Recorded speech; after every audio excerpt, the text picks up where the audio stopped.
tak jsem si uvědomil, že už to je vlastně, nebo bude to letos 8 let.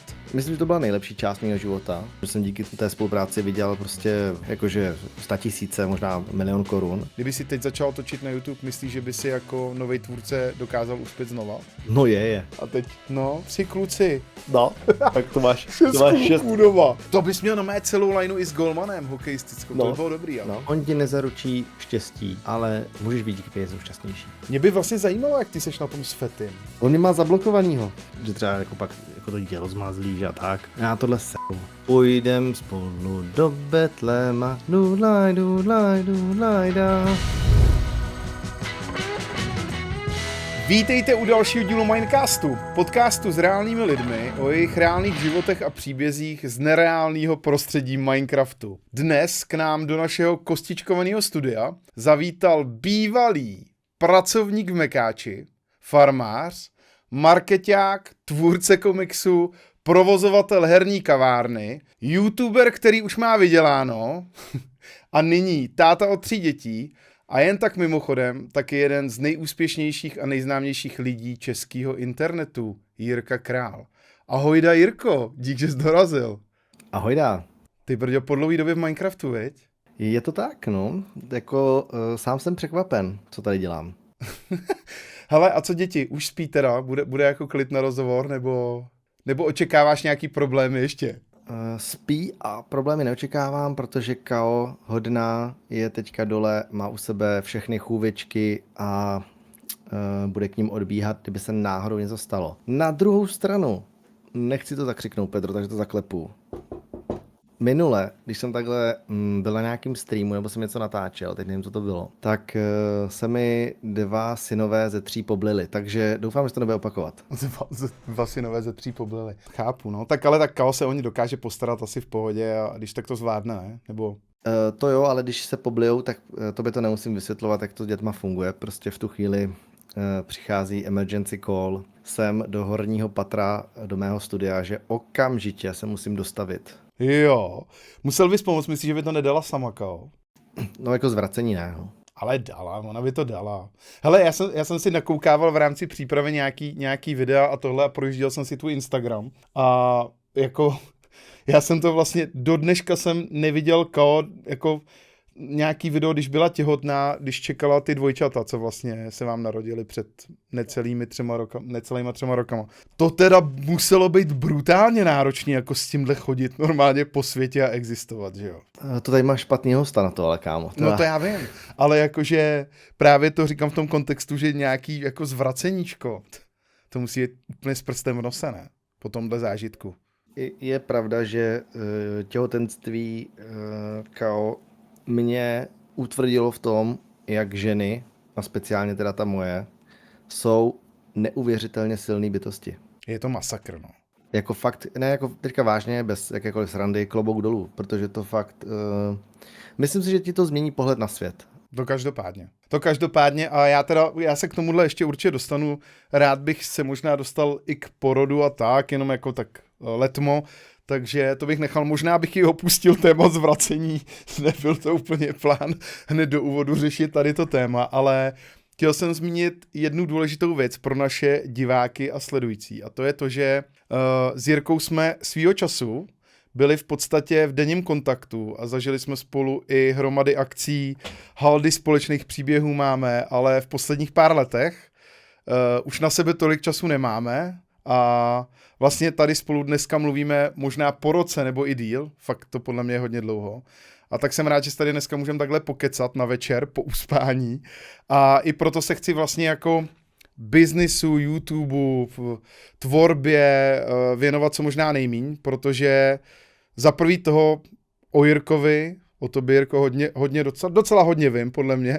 Spoustu věcí jsme dělali i společně a za druhý na tom internetu, na YouTube a všude možně už hromada rozhovorů, kde s Jirkou tady to spousta lidí rozebírá, takže já bych si chtěl víc povídat o tom, co Jirka dělá teď, jak to má doma, jak zvládá třeba právě tu roli otce, třeba i když děti zvrací nebo nezvrací a vlastně obecně vůbec, jak se má, takže to bych chtěl rozebrat v tom dnešním rozhovoru, ale ještě než se na tohle všechno vrhneme, tak bych se stejně rád vrátil na chvilku v čase a zazpomínal aspoň lehce letmo na tvou YouTubeovou kariéru, protože si myslím, že je to jako hodně důležitá část tvýho života. Přece jenom si YouTube věnoval, když to řeknu, těma číslama, co se týče tvýho kanálu Jirka Král, tak to je 6 let.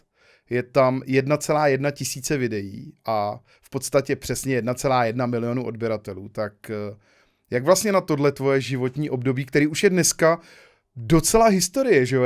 Když jsem se připravoval na to, tak jsem si uvědomil, že už to je vlastně, nebo bude to letos 8 let, což je teda masakr. Já jsem myslel, že si končil na YouTube jako předevčírem a ono už to bude 8 let. Ale jak na tohle tvoje životní období jako vzpomínáš? Hele, je vlastně zajímavý teďka ještě, jak to říkáš, že vlastně už delší dobu netočím, než jsem vlastně jako točil. Jo, že ta aktivní doba na tom YouTube byla vlastně kratší, než to, co teďka vlastně dělám potom. A vlastně je neuvěřitelný pro mě pořád, jakou to nechalo v těch lidech a vlastně i ve mně tu stopu nebo ty vzpomínky, no. Bylo to jako intenzivní. Myslím si, že to byla nejlepší část mého života zároveň. A myslím si, že to bylo taky daný tím, že jako jasně, přestože jsem nebyl jako první tady jako YouTuber, tak tím, jak jsem patřil mezi ty jako vlastně první, tak v tom to bylo takový jako jiný, no, nebo mně to tak přijde, že to bylo o to intenzivnější v tom. Je vlastně zajímavý, jak jsi to teďko řekl, že jsem si to uvědomil taky, že vlastně ty už díl netočíš teďko, než si točil jako za celou dobu, to je fakt, jako hrozně to letí mi přijde, jo, a čím je člověk starší a čím víc má dětí, tím je to podle mě horší, ale je teda pravda, že vlastně takhle, jak to říkáš, jakoby, tak... Pořád se mě jakoby lidi ptají, jako jestli nemám v plánu natočit nějaký další video.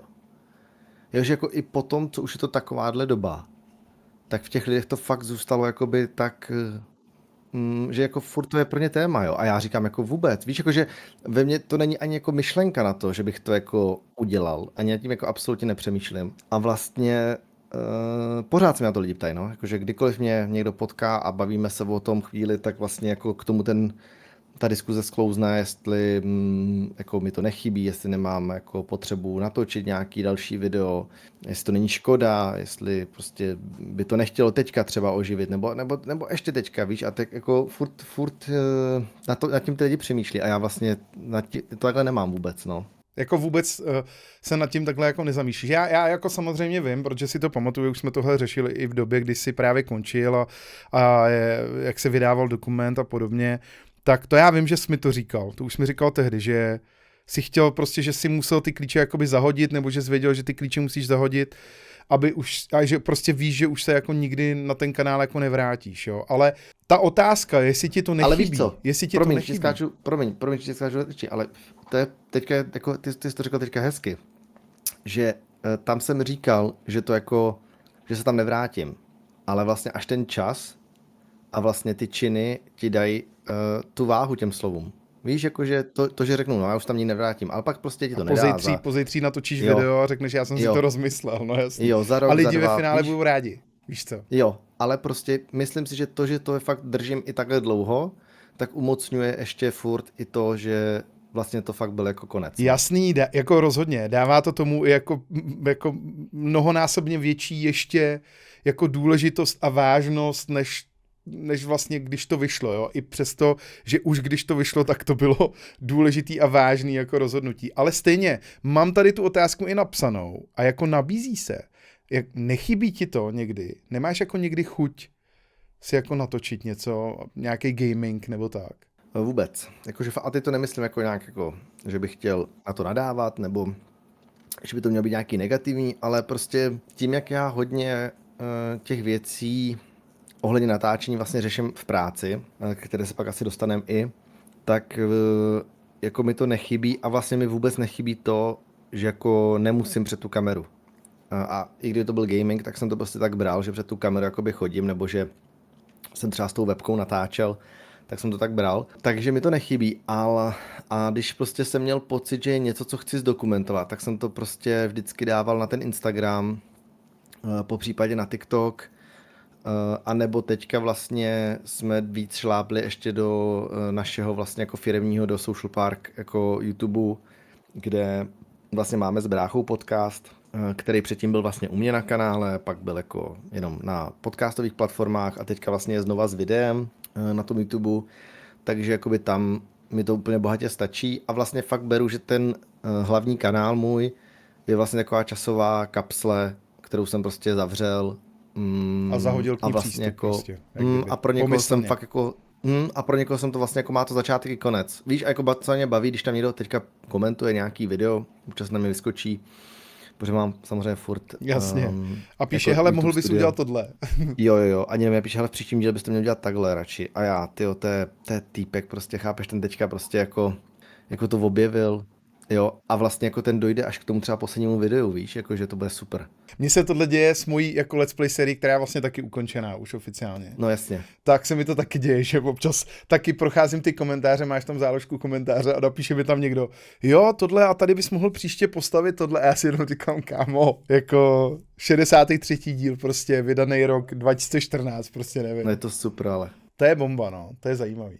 No a když se ještě takhle, když jako jsme u vzpomínek na ten YouTube a na to, jak si točil a tohle, jak jsi říkal, bylo to intenzivní, jo, a vlastně je to zajímavý, 6 let života a přitom vlastně se to do tebe vlastně vrylo tolik a vlastně i pořád se to jako omílá, pořád, když jdeš kamkoliv na rozhovor, tak se to tam jako hodně řeší. Ale jaký momenty třeba, když se zamyslíš nad těmi 6 lety tady té tvojí YouTube kariéry, tak jaký momenty se ti vybaví, nebo jaký momenty pro tebe byly zásadní, z jakýhokoliv úhlu pohledu?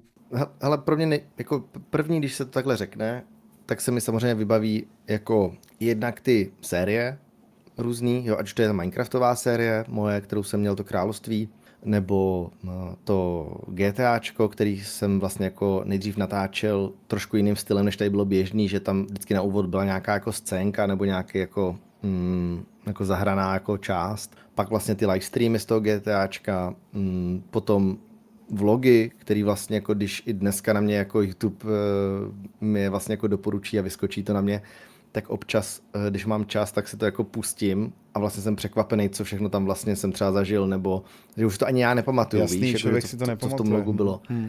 A pak vlastně se mi vybaví úplně asi ze všeho nejvíc, tak i to cestování okolo toho, který to přineslo. Díky tomu pořád do té doby jsem moc necestoval, takže to vlastně mi jako hrozně otevřelo vlastně i jako ten svět, když to řeknu, protože fakt jsem díky tomu procestoval jako super místa a z nich mám plno vlogů a zážitků. A potom úplně nejvíc tak prostě jsou ty akce společný, ať už ty vlastně Minecraftové akce, na kterých jsem se i se hodně lidma seznámil, na kterou třeba ty jsi mě vzal jako ta první, prostě, na které jsem byl, tak i ten youtubering, jo, když prostě na to vždycky vzpomínám, tak prostě, když jako mám tu nostalgickou notu a vlastně jako začnu nad tím přemýšlet a vzpomínat na to, tak si říkám, tyjo, to je fakt jako neuvěřitelný, že jako to bylo vůbec možný, jo, že vlastně jako, že se to vlastně povedlo, nebo jako jak naivní jsme třeba v některých věcech byli a vlastně jako pak se zhmotnili a vlastně jako, jo, vybaví se mi prostě to, když jsem jel tenkrát s Gogem na ten VidCon, prostě to bylo pro mě úplně jako nový, ale vlastně jako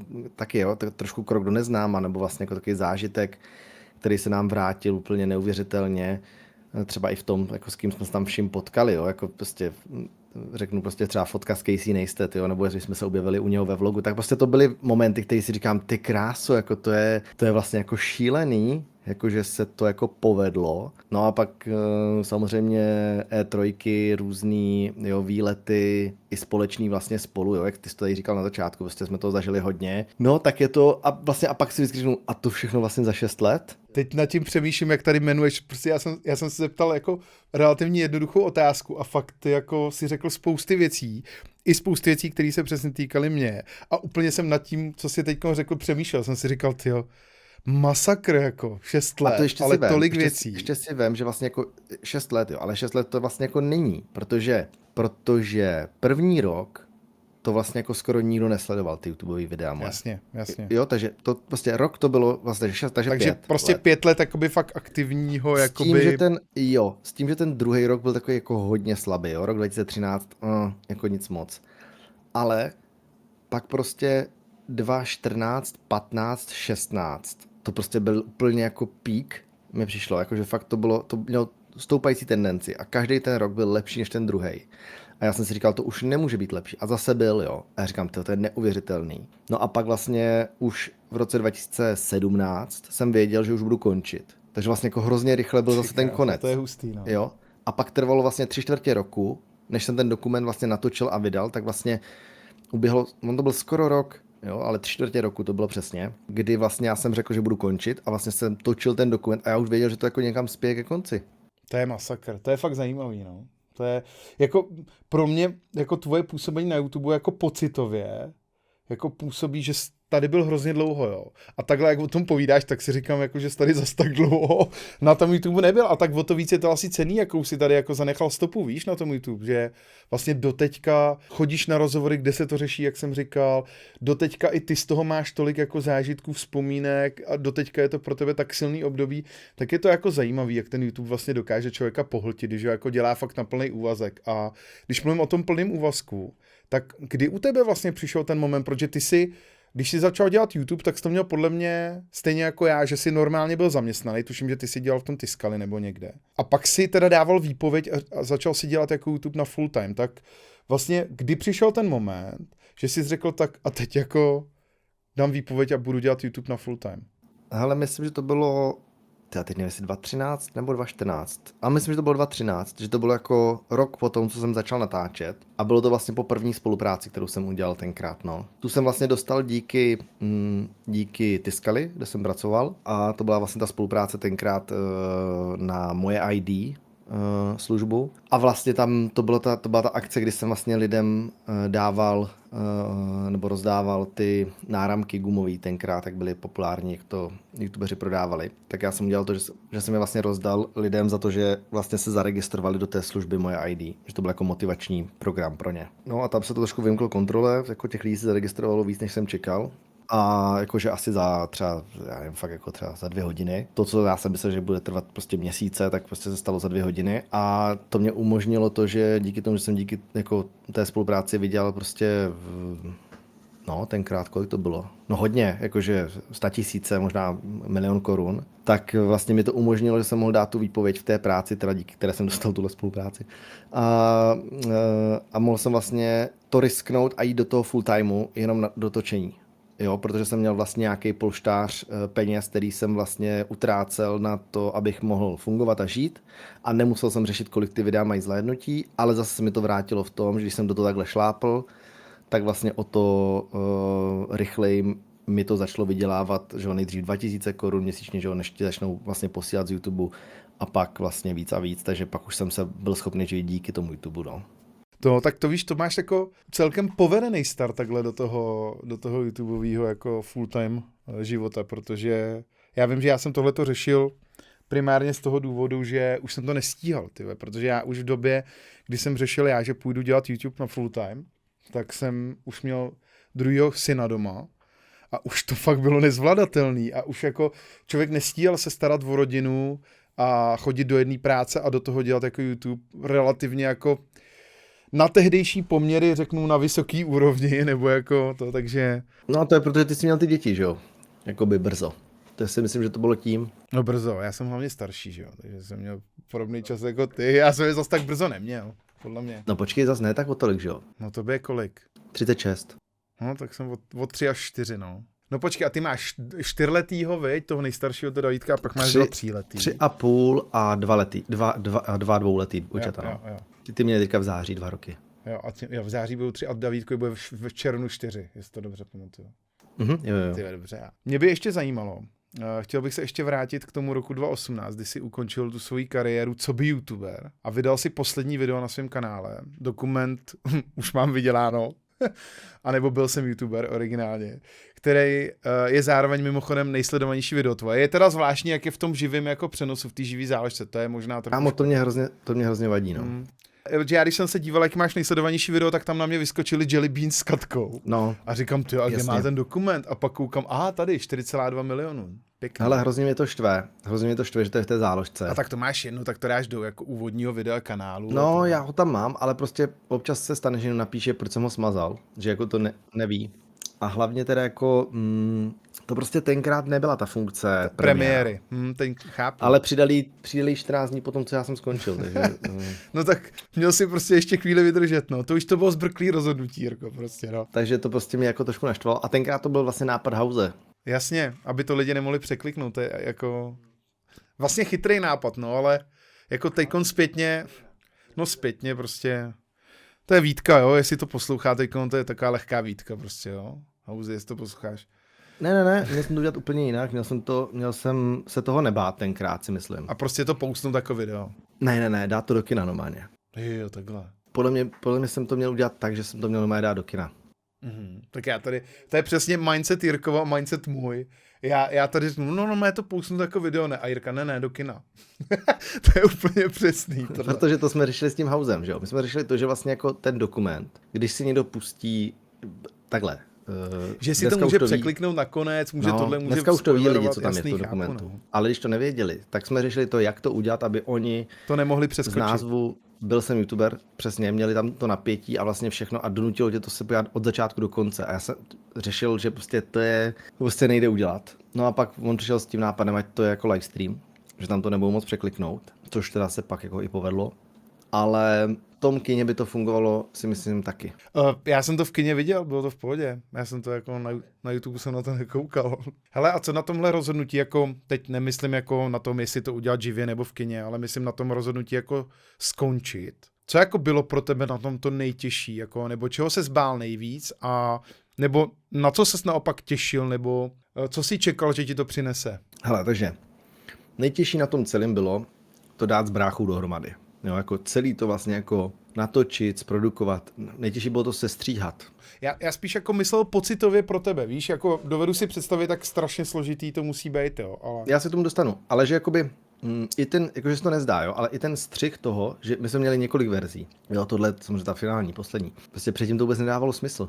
Jo, jako já když jsem viděl ty první verze, jsem říkal, to prostě ty lidi z toho vůbec nic nepoberou, jo, to prostě bylo úplně jako chaotický, vlastně nedávalo smysl, co tam říkám, jo, jakože prostě jako proč končím, jak končím, co to jako má být, jako je to pravda, je to jako sranda. Museli jsme to hrozně jako dramaticky jako měnit, dramaturgicky takže to na tom bylo jako nejtěžší jako z těch běžných věcí. No a potom pro mě jako pocitově, tak bylo vlastně nejtěžší to, že jsem nevěděl, jak to ty lidi přijmou, protože samozřejmě v tu chvíli byla ta nálada těch lidí, že vlastně jako nikdo nechce končit.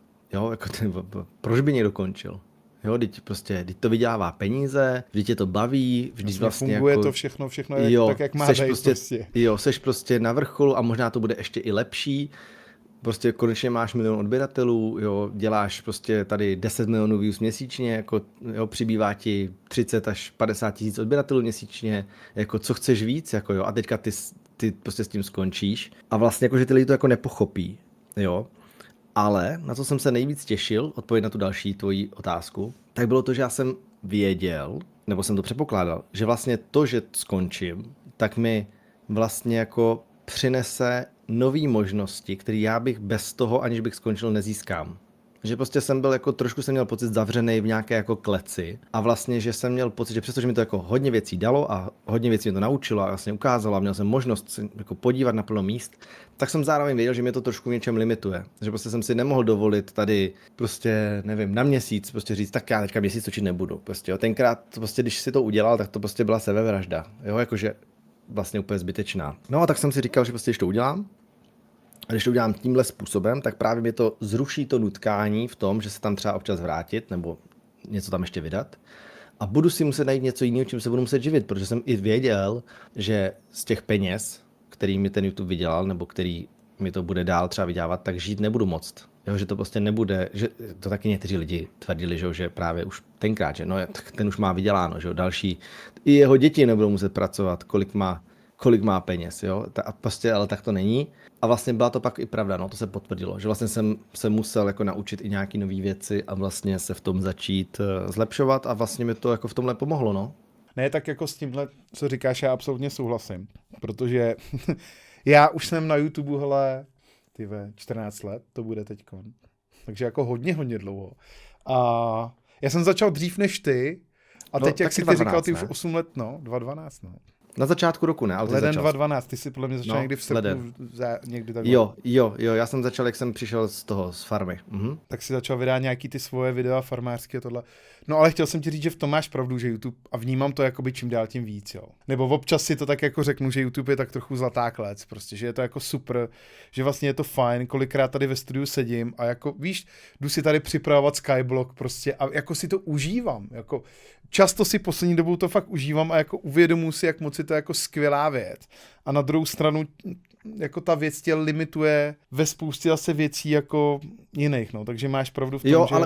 ale už to není takový jako dřív. Dřív to byl takový fakt jako závod, nebo hodně se to poměřovalo, víš, a myslím si, že dneska už to tak není. Ne, to že není. Dneska ten YouTube je jako skvělej a musím říct, že dneska, když třeba i nějakým těm tvůrcům jako radím a pomáhám, tak vlastně jim závidím to, že vlastně oni absolutně nikdo z nich nikdy na tom, jako když jsme na nějakém meetingu, nezmíní, jako že hele, ten nemá tolik odběratelů a co mám udělat pro to, abych měl víc než on. A dřív to tak bylo, dřív to hrozně řešilo. Jasně, kdo bude mít více, tohle jasně, chápu. No, jakože hrozně to bylo takový a jako nevím proč, jako jestli to bylo tím, že to ty lidi tak řešili, nebo že i lidi víc odebírali, nebo já nevím, ale prostě hrozně se řešilo, jako kdo bude mít ten první milion, nebo kdo, jako tyjo, teďka to do tvoje video má jenom 100 000 zhlédnutí, tyjo, to už no, tak to už vůbec nemá smysl jako to dělat dál, jo, to. A vlastně nevím proč. No a ta největší změna na YouTube podle tebe, jako za poslední roky teda je jaká?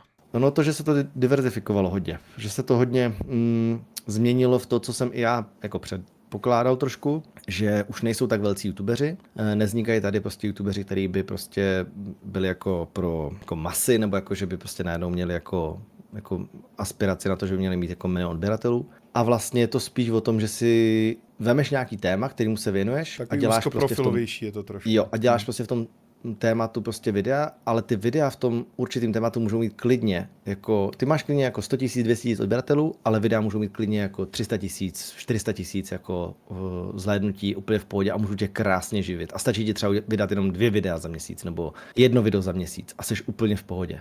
Jo, to za nás neexistovalo tohle. Jako u nás, když jsme, nebo respektive, když to pojmenuji jako takovou tu zlatou éru YouTube pro nás, tak to bylo fakt o odběrech, no, a o doručování videí odběratelům, a teď to je úplně jinak. I ty algoritmy se podle mě změnily na tom YouTube a dneska odběratelé jsou jenom číslo, jakoby. Jo, i málo koho byl schopný ten YouTube vůbec jako živit, jo. No, což je dneska taky mimochodem fakt jinak, jo. Dneska ten YouTube jako platí úplně jiný peníze. Jasně, ty jsi tenkrát jako dělal 5 milionů zhlédnutí a jako klidně si z toho mohl mít prostě jako, já nevím, 50 000, jo. Dneska prostě uděláš 5 milionů zhlédnutí a můžeš to mít klidně milion, jo. Jakože to, což jako je obrovský rozdíl. Je to masakr, já si tohle uvědomuju, no. Tohle jako je a není masakr. to jenom to, že by ty peníze už neměly takovou hodnotu, jakože kvůli inflaci a tak, ne. Je to prostě i to, že ten YouTube jako takový, prostě ty firmy prostě využívají daleko víc a platí tam daleko víc peněz za tu reklamu, protože prostě jim to vyplácí, no. Hele, a sleduješ někoho aktivně na YouTube? Nebo sleduješ YouTube a případně někoho Všechny. a koho? No, všechny. No všechny nesleduješ. Tak skoro všechny. No takže každopádně aktivně sleduješ a když bys měl vypíchnout 2, 3, 4, 5, 10 tvůrců, na který koukáš rád, jako, a nemusí to být jenom z českého prostředí. Já sleduju jenom český. Český. Tak mě zahraniční YouTube jako zajímá jenom v případě, že jako co se týče jako zpráv ze světa nebo technologických novinek. Ale jako absolutně nemám potřebu sledovat jako zahraniční youtubery, co se týče jako vlogů a tady těch věcí, když nepočítám jako Caseyho a když nepočítám jako MrBeast, který ho prostě sleduju na základě prostě toho, že je samozřejmě největší a zajímá mě jako co on jako dělá, ale jako primárně sleduju český, protože vlastně i to je jako náplň mojí práce, že jo, jakoby být v obraze, co se tady děje. Jako sleduju jak gamingový tvůrce, tak sleduju prostě i jako technologický podcasty, lifestyle, prostě jako fakt je to různorodý, no, jakože mám toho hodně, ale konkrétně, kdybych měl někoho zmínit, tak třeba jako hodně sleduju Vojtu Žižku, jo, ale prostě jo, ale to je takový jako formát, který nemusí každýho bavit, prostě rozhovorovej, hodně o biznisu, se zajímavýma českýma lidma a business, jako z business sféry a vlastně jako majitelé firem, mluví dost otevřeně, i rozhovor s Janem Krausem prostě super Ten je zajímavý. bomba. Kvůli tomu jsem si koupil Patreon mimochodem. No, a jakože fakt jako má dobrý rozhovory, hodně se na ně připravuje, je to na tom vidět. A hlavně i tomu rozumí, podle mě tomu. To je přesně to, co jsi říkal mimochodem, že ten YouTube je už jako zaměřený, že vždycky si najdeš nějaký to svoje téma a Vojta Žižka má přesně svoje téma, že jo. No a v tomhle třeba dalšího, koho můžu zmínit, tak třeba ten třeba Willy Kao, který já mám hodně rád MMA, nevím jestli, jak to máš ty, ale tak prostě tam jako veškeré novinky ohledně jako českého MMA, Octagonu a klidně i Fight Night Challenge, prostě hodně dřív řešil Clash, řešil i KSV, tak prostě je tam má tam taky zajímavý hosty z té sféry, takže to mě vlastně taky baví. On tomu jako, sám rozumí, že jo, taky, to je taky. Právě, jo, protože se v tom pohybuje a vlastně dělá i trenéra a vlastně předtím jako i zápasil v thajském boxu a vlastně jako i v MMA. Tak je to vlastně jako zajímavý to vidět, takže to mě taky baví, ale zase je to takový jako níž formát, i když už jako má hodně odběratelů, tak prostě furt je to jako na úzkou skupinu lidí zaměřený. Ale vlastně mě to baví, jo, jako, takže toho taky bych jako klidně mohl zmínit. Ale pak klidně i se podívám prostě tady na video od Steraka nebo od Vedryho prostě na nějaký gaming, abych měl i já nějaký tip na to, co si mám zahrát. Viděl jsem samozřejmě i třeba tvůj jako Skyblock, teďka co zase tady rozjel, jak tam failnul hezky s tou cobblestone generátorem, tak to jsem se smál, protože i já jsem si pamatoval, jak se vyrábí, že jo, a věděl jsem, že to máš špatně, už když to tam měl udělat, tak to jsem chcípal. Ale jasně, no, nevěděl jsi vůbec. Věděl jsem to, kámo. A přesně jsem si říkal, že to. Ale líbil se mi, jak to bylo střížený.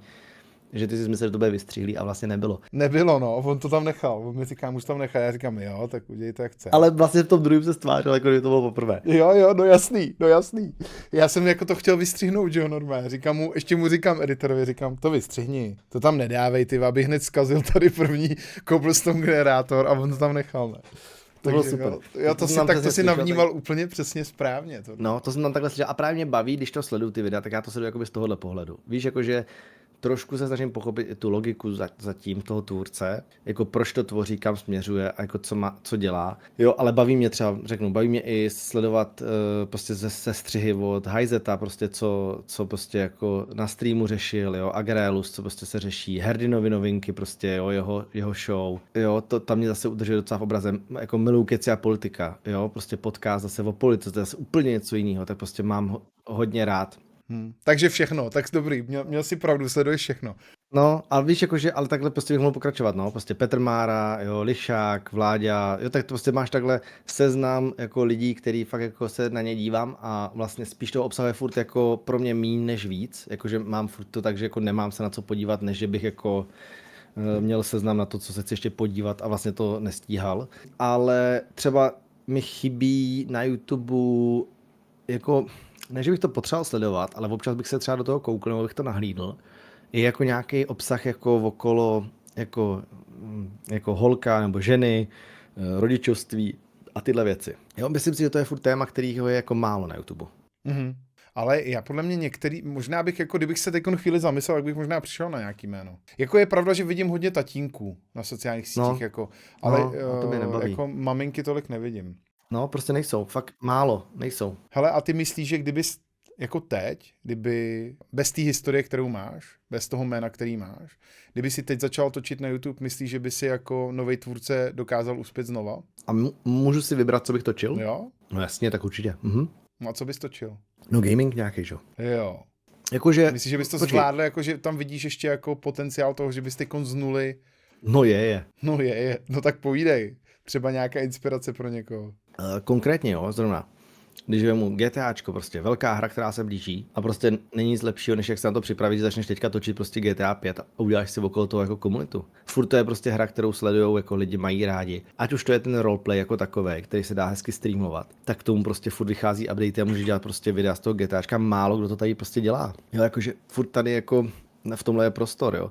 Když vidím Alkana, prostě, který tady jako ve Fortniteu v jedné hře prostě je schopný odtočit prostě 1500 videí, jako jo, tak jo, jakože to je absolutně nevyčerpaný jako tady GTA a tyhle věci, jo. Ve finále i ten Minecraft, jo, který teda dřív byl hodně, jako už mně přišlo, že byl hodně i vyčerpaný, ale furt taky v něm jde vymyslet plnou věcí. Jakože úplně jako... Hlavně teď se tam fakt přidává jako hodně, jo. Hodně, to nevím, jak moc sleduješ nebo ne, ale i já jako vlastně už nejsem v podstatě v obraze, co je všechno za novinky v Minecraftu. Jako nestíhám prostě, takže... Sleduju to, bohužel to nehraju už, ale jako sleduju to, no. No, hele, já jsi to tady zmiňoval a vím, že se hodně jako podílíš a vystupuješ na tom YouTube kanále Social Parku, což je agentura, kterou vlastně jakoby, já nevím, jestli spoluvlastníš teda s Petrem, asi jo?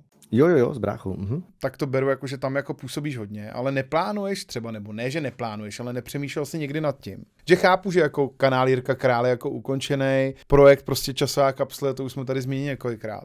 Ale nenapadlo ti někdy, protože pokud můžeš točit na YouTubeovém kanále jako Social Parku, tak proč netočit na kanále, který se bude jmenovat prostě, já nevím, Jirka a Kao, víš, rodina Králova, nevím, prostě založit si nějaký nový kanál, kde bys točil něco jiného třeba než gaming, víš, jako co by tě bavilo třeba, nepřemýšlel jsi někdy nad něčím takovým?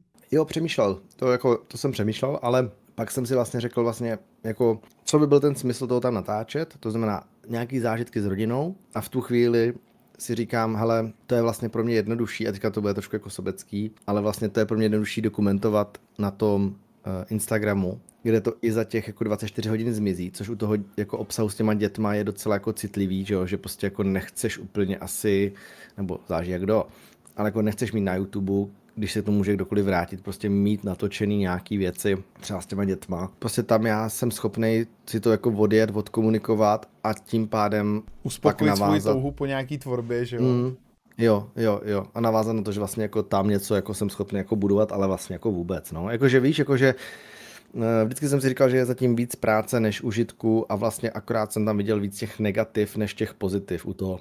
Ale přemýšlel jsem nad tím jsem přemýšlel, no. Zvlášť, když bylo období vlastně, když jsme rekonstruovali dům, ještě než jsme měli děti a řešil jsem vlastně super zajímavé věci, jo, okolo domu, jakože a jako blbosti, jo, jako prostě jaký nechat v okna, jak vyřešit vzduchotechniku, jako úplně jako vlastně kraviny, ale já jsem je řešil a na YouTube nebyly a já jsem říkal, tyjo, tohle na YouTube chybí, prostě tohle přece nejsem jediný člověk v České republice, který tohle řeší, ba naopak, jo, jakože to prostě každý tady tohle to prostě jednou, dřív nebo později prostě řešit bude, tyhle ty věci. Jo. Tohle mimochodem, že ti skáču do řeči, podle mě něco trošku takovýhle téma točil Aty.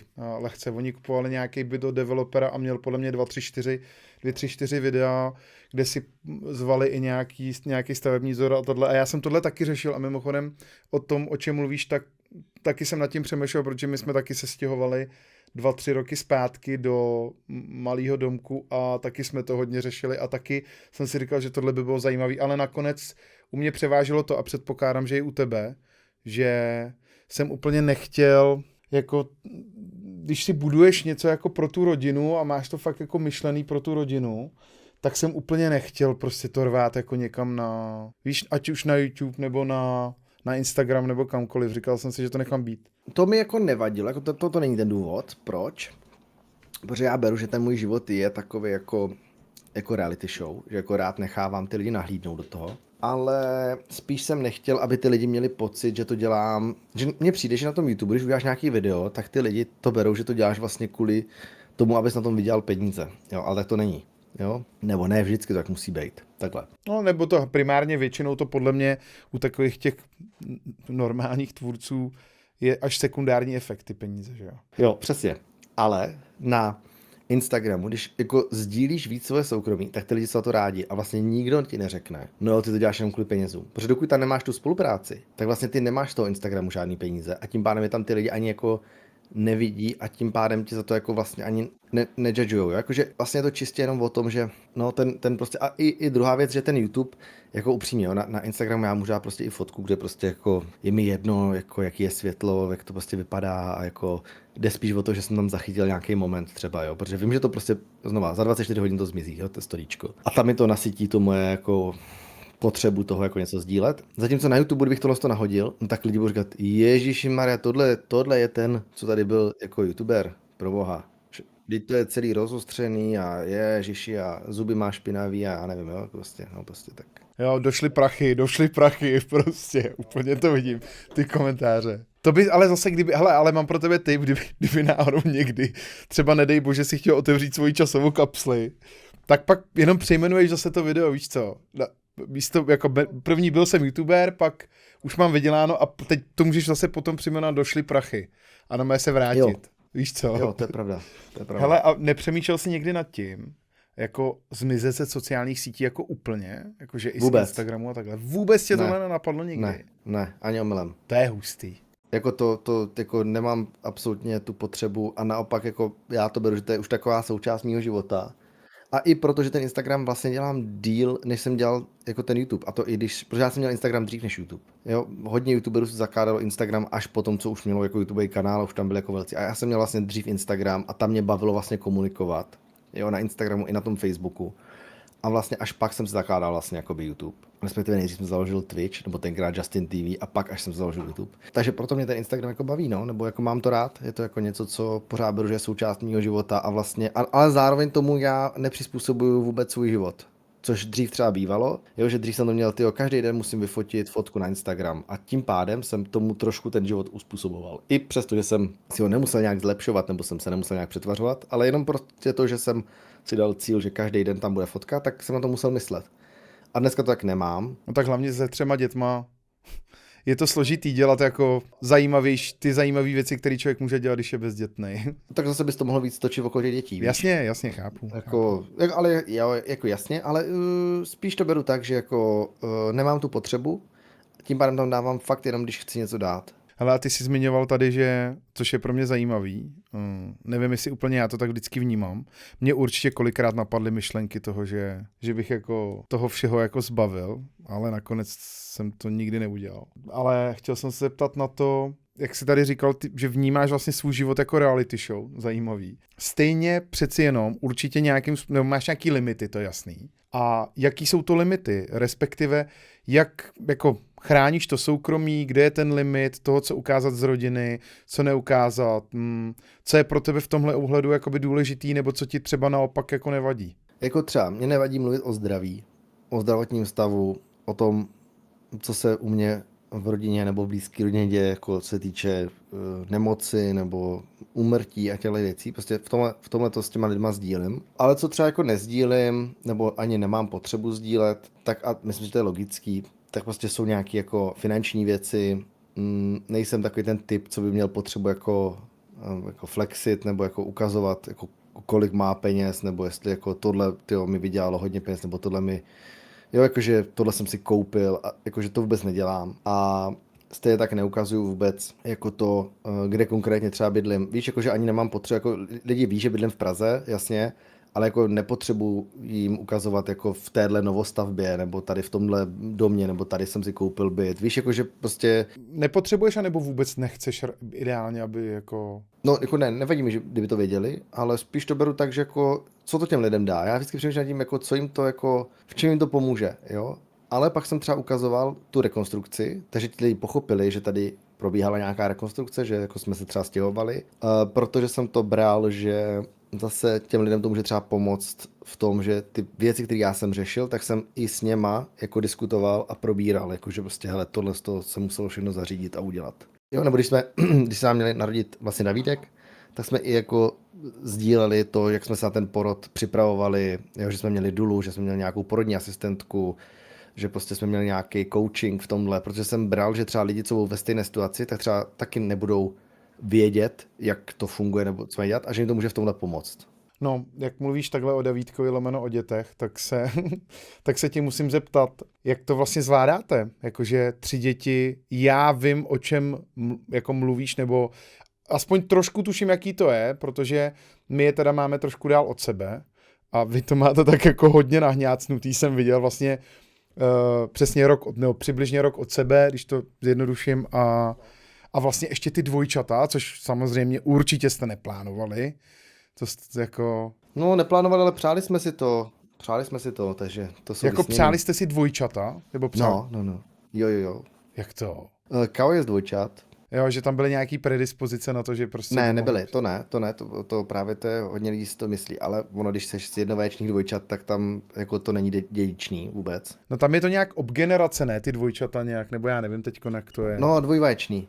Jo, ale jednovaječní dvojčata jsou prostě genetická chyba nějaká, nebo tak mi to vysvětloval pan primář, jo, to není z mojí hlavy. Takže prostě, když máš jednovaječný dvojčata, tak to prostě není jako genetický. Není to daný tím, že jako Kao je taky z jednovaječných dvojčat, tím pádem bylo jasný, že bude mít dvojčata, to občas lidi říkají, nebo že k tomu má dispozice, to tak není. Prostě ta šanci na jednovaječní dvojčata mají všichni stejnou a ta je prostě nějakých, já nevím, 0, kolik procenta. No, jo, a tak vám se to povedlo a chtěli jste to, jo.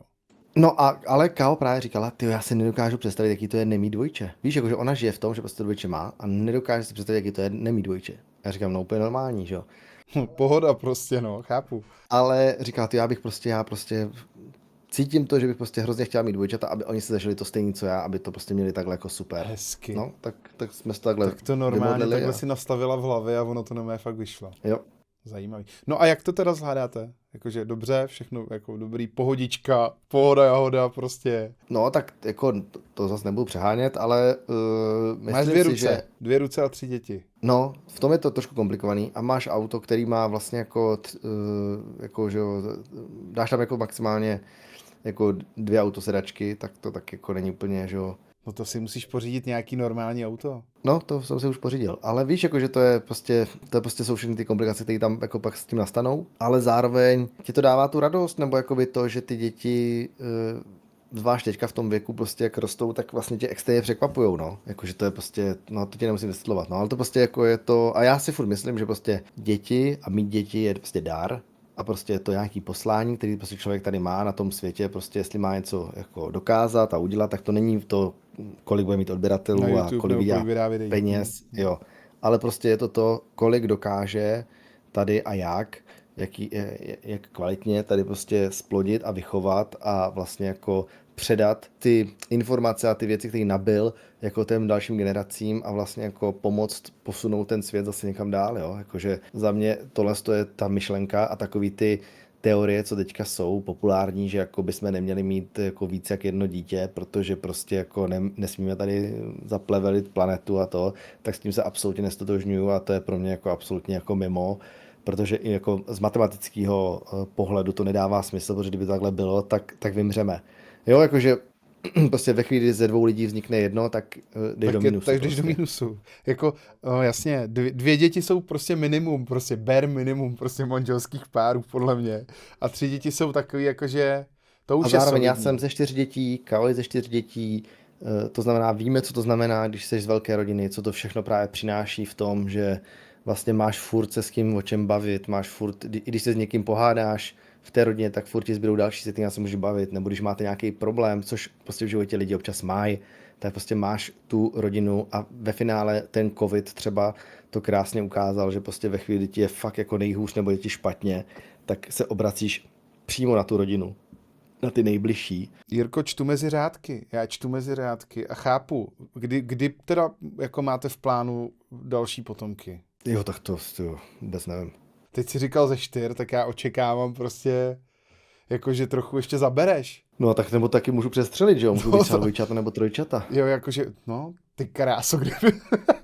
Hej, představ si to, kdyby teďko ještě, jste to prostě jednou zkusili a teď, no, 3 kluci. No, tak to máš 6 kluků doma. To máš 6 kluků, to už se ani ten Fortnite nezahraješ. To bys měl na celou lineu i s golmanem hokejistickou, to by bylo dobrý, ale. No. To by měl Tomáš radost dole, jakože, anebo no, tak to by bylo pěkný. To je takový hokejový fanda, ne? Jako rodinnej. No jasně, největší. jo. A vlastně ona i Katka má ráda asi hokej. No, i Kao má ráda hokej, ale nevím, jestli chceme 6 kluků. No, to nechceš, podle mě. Jako já myslím, že 3 jsou dobrý, že to stačí. Tam je blbý, co ti do toho bude házet vidle, co já vím z vlastní zkušenosti. A vlastně mě by jako do určitý míry stačily 2, jo. Ale paní Pedrová tak si přála hodně holku, jo. Ne, že by nebyla šťastná za kluky, ale přála si hodně holku. Tak jsme se pokusili do 3. všeho dobrýho a vyšlo to teda parádně, musím říct. Jako Jirko, holka, to je jako, já mám 2 kluky, takže já trošku vím, jak ty kluci fungují. Ale holka, to je za odměnu, tyhle. To je dítě za odměnu. Jako nevím, jestli to je tak všude, ale minimálně jako co takhle i vidím v okolí a tak to je fakt jakože, musím říct, že to je fakt dítě za odměnu teď, co máme to 3. No. To je... Ale víš, co se říká, jo? Že holky jsou za odměnu do puberty. No, to je mi jasný a toho se trošku bojím. toho se trošku bojím, ale zatím je to dobrý. Zatím je to pohoda. Do puberty jsou za odměnu, ale pak přijde to peklo, kámo. A naopak kluci jsou do puberty na pěst a pak přijde ta odměna toho, že oni najednou začnou chtít odejít pryč, nebo jako budu týden u kámoše a ty yes, let's go. Malej Pedro, který vlastně teďkon za týden a něco bude mít 13. narozeniny, jo, což je mimochodem tak, že se známe 13 let. Před 13 lety jsme spolu hráli Minecraft. No jasně, pamatuju. Takže to je fakt hodně zajímavý. Tak ten už je v pubertě trošku. A já jsem zrovna se o tom s někým bavil teďkon, že já to zvládám úplně v klidu. Prostě úplně v klidu, já mu úplně rozumím. Úplně prostě my máme jako podle mě ještě lepší vztah, než... Počkej, ještě to začátek nepřijde domů a není prostě opilej, nebo není prostě, víš, jakože ještě to začátek puberty. No jasně, je to začátek, ale jako je to dobrý zatím. Zatím musím říct, že mě jako jeho puberta a třeba paní Pedra, já musím říkat paní Pedra, to úplně jako nedává, to nedává prostě. Ty jsou úplně teďkon spolu jako, ne, že by se nějak neměli rádi, to ne, ale prostě nechápe ty jeho...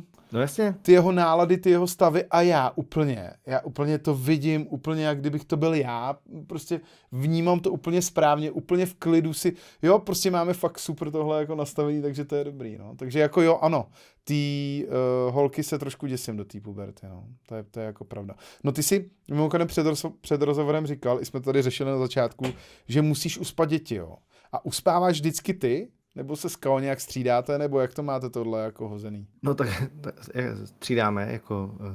takhle, máme 3 ty děti, bych znovu zapomněl. Hodně blízko u sebe. A ty potřebuješ uspat všechny ty 3 děti v co nejkratším čase. No jasně. To znamená, že skoro vždycky na to musíme být oba dva. Jo, takhle jako spolu, jo. No jakože my se jako rozdělíme, že jo. A já jdu jako uspávat dvojčata a Kao jde jako uspávat Davídka. Protože já zase pak ráno mám ten čas, kdy já stávám s Davídkem, takže tam si zase já užívám Davídka, že jsme jenom já a on. Takže ona si to užívá takhle večer. Ty dvojčata, tak ty jako dneska, oni už si ne jako sami, ale prostě musí tam být někdo, kdo tam prostě občas přijde a řekne jim, hele a dost, jako jo. Jo, konec. Prostě a lehněte a fakt spát, jo. Jo. No a jak uspáváte, mimochodem, to by mě zajímalo. Jako jaký je postup? Sleduješ MMA? No jasně. Viděl jsem takovou Robo Pukače, tak prostě takhle nějak... No to... tak rear naked choke. Jo, normálně, chápu. Znáš?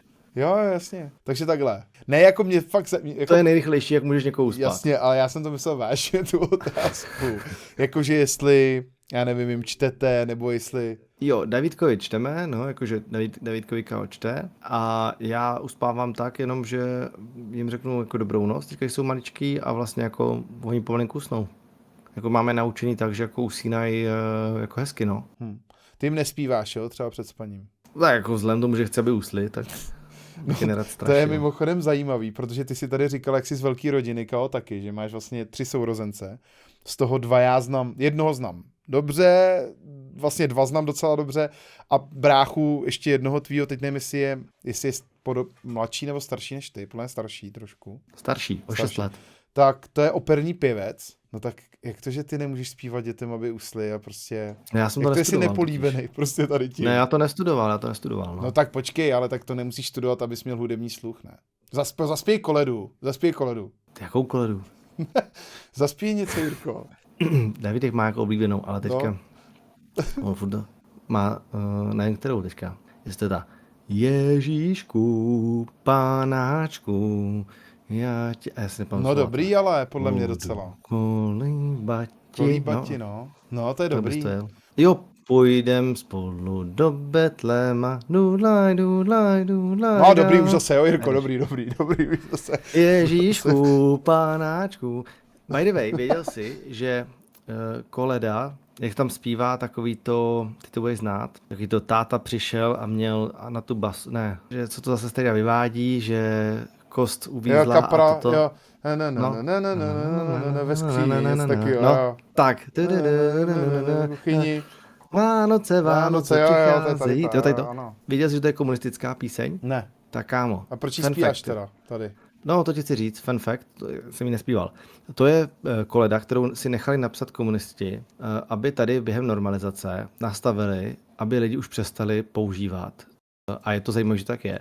Všechny ty křesťanské věci spojené s koledama, s Vánocema, jako bylo jako Ježíšek, jo, a takhle, a oslava narození Ježíše, tak vlastně to dali do těch jako reálí toho, že to je ta jako průměrná, obyčejná česká rodina, která zažívá ty hrozný trable během těch Vánoc. A vlastně celý je to navázaný na to, v tom textu, když to jako pustíš a poslechneš, na to, jak je to vlastně ty Vánoce, no tak zase se jako po roce, zase jednou po roce, jo, nastaly ty Vánoce, nebo tam něco takového. Okay.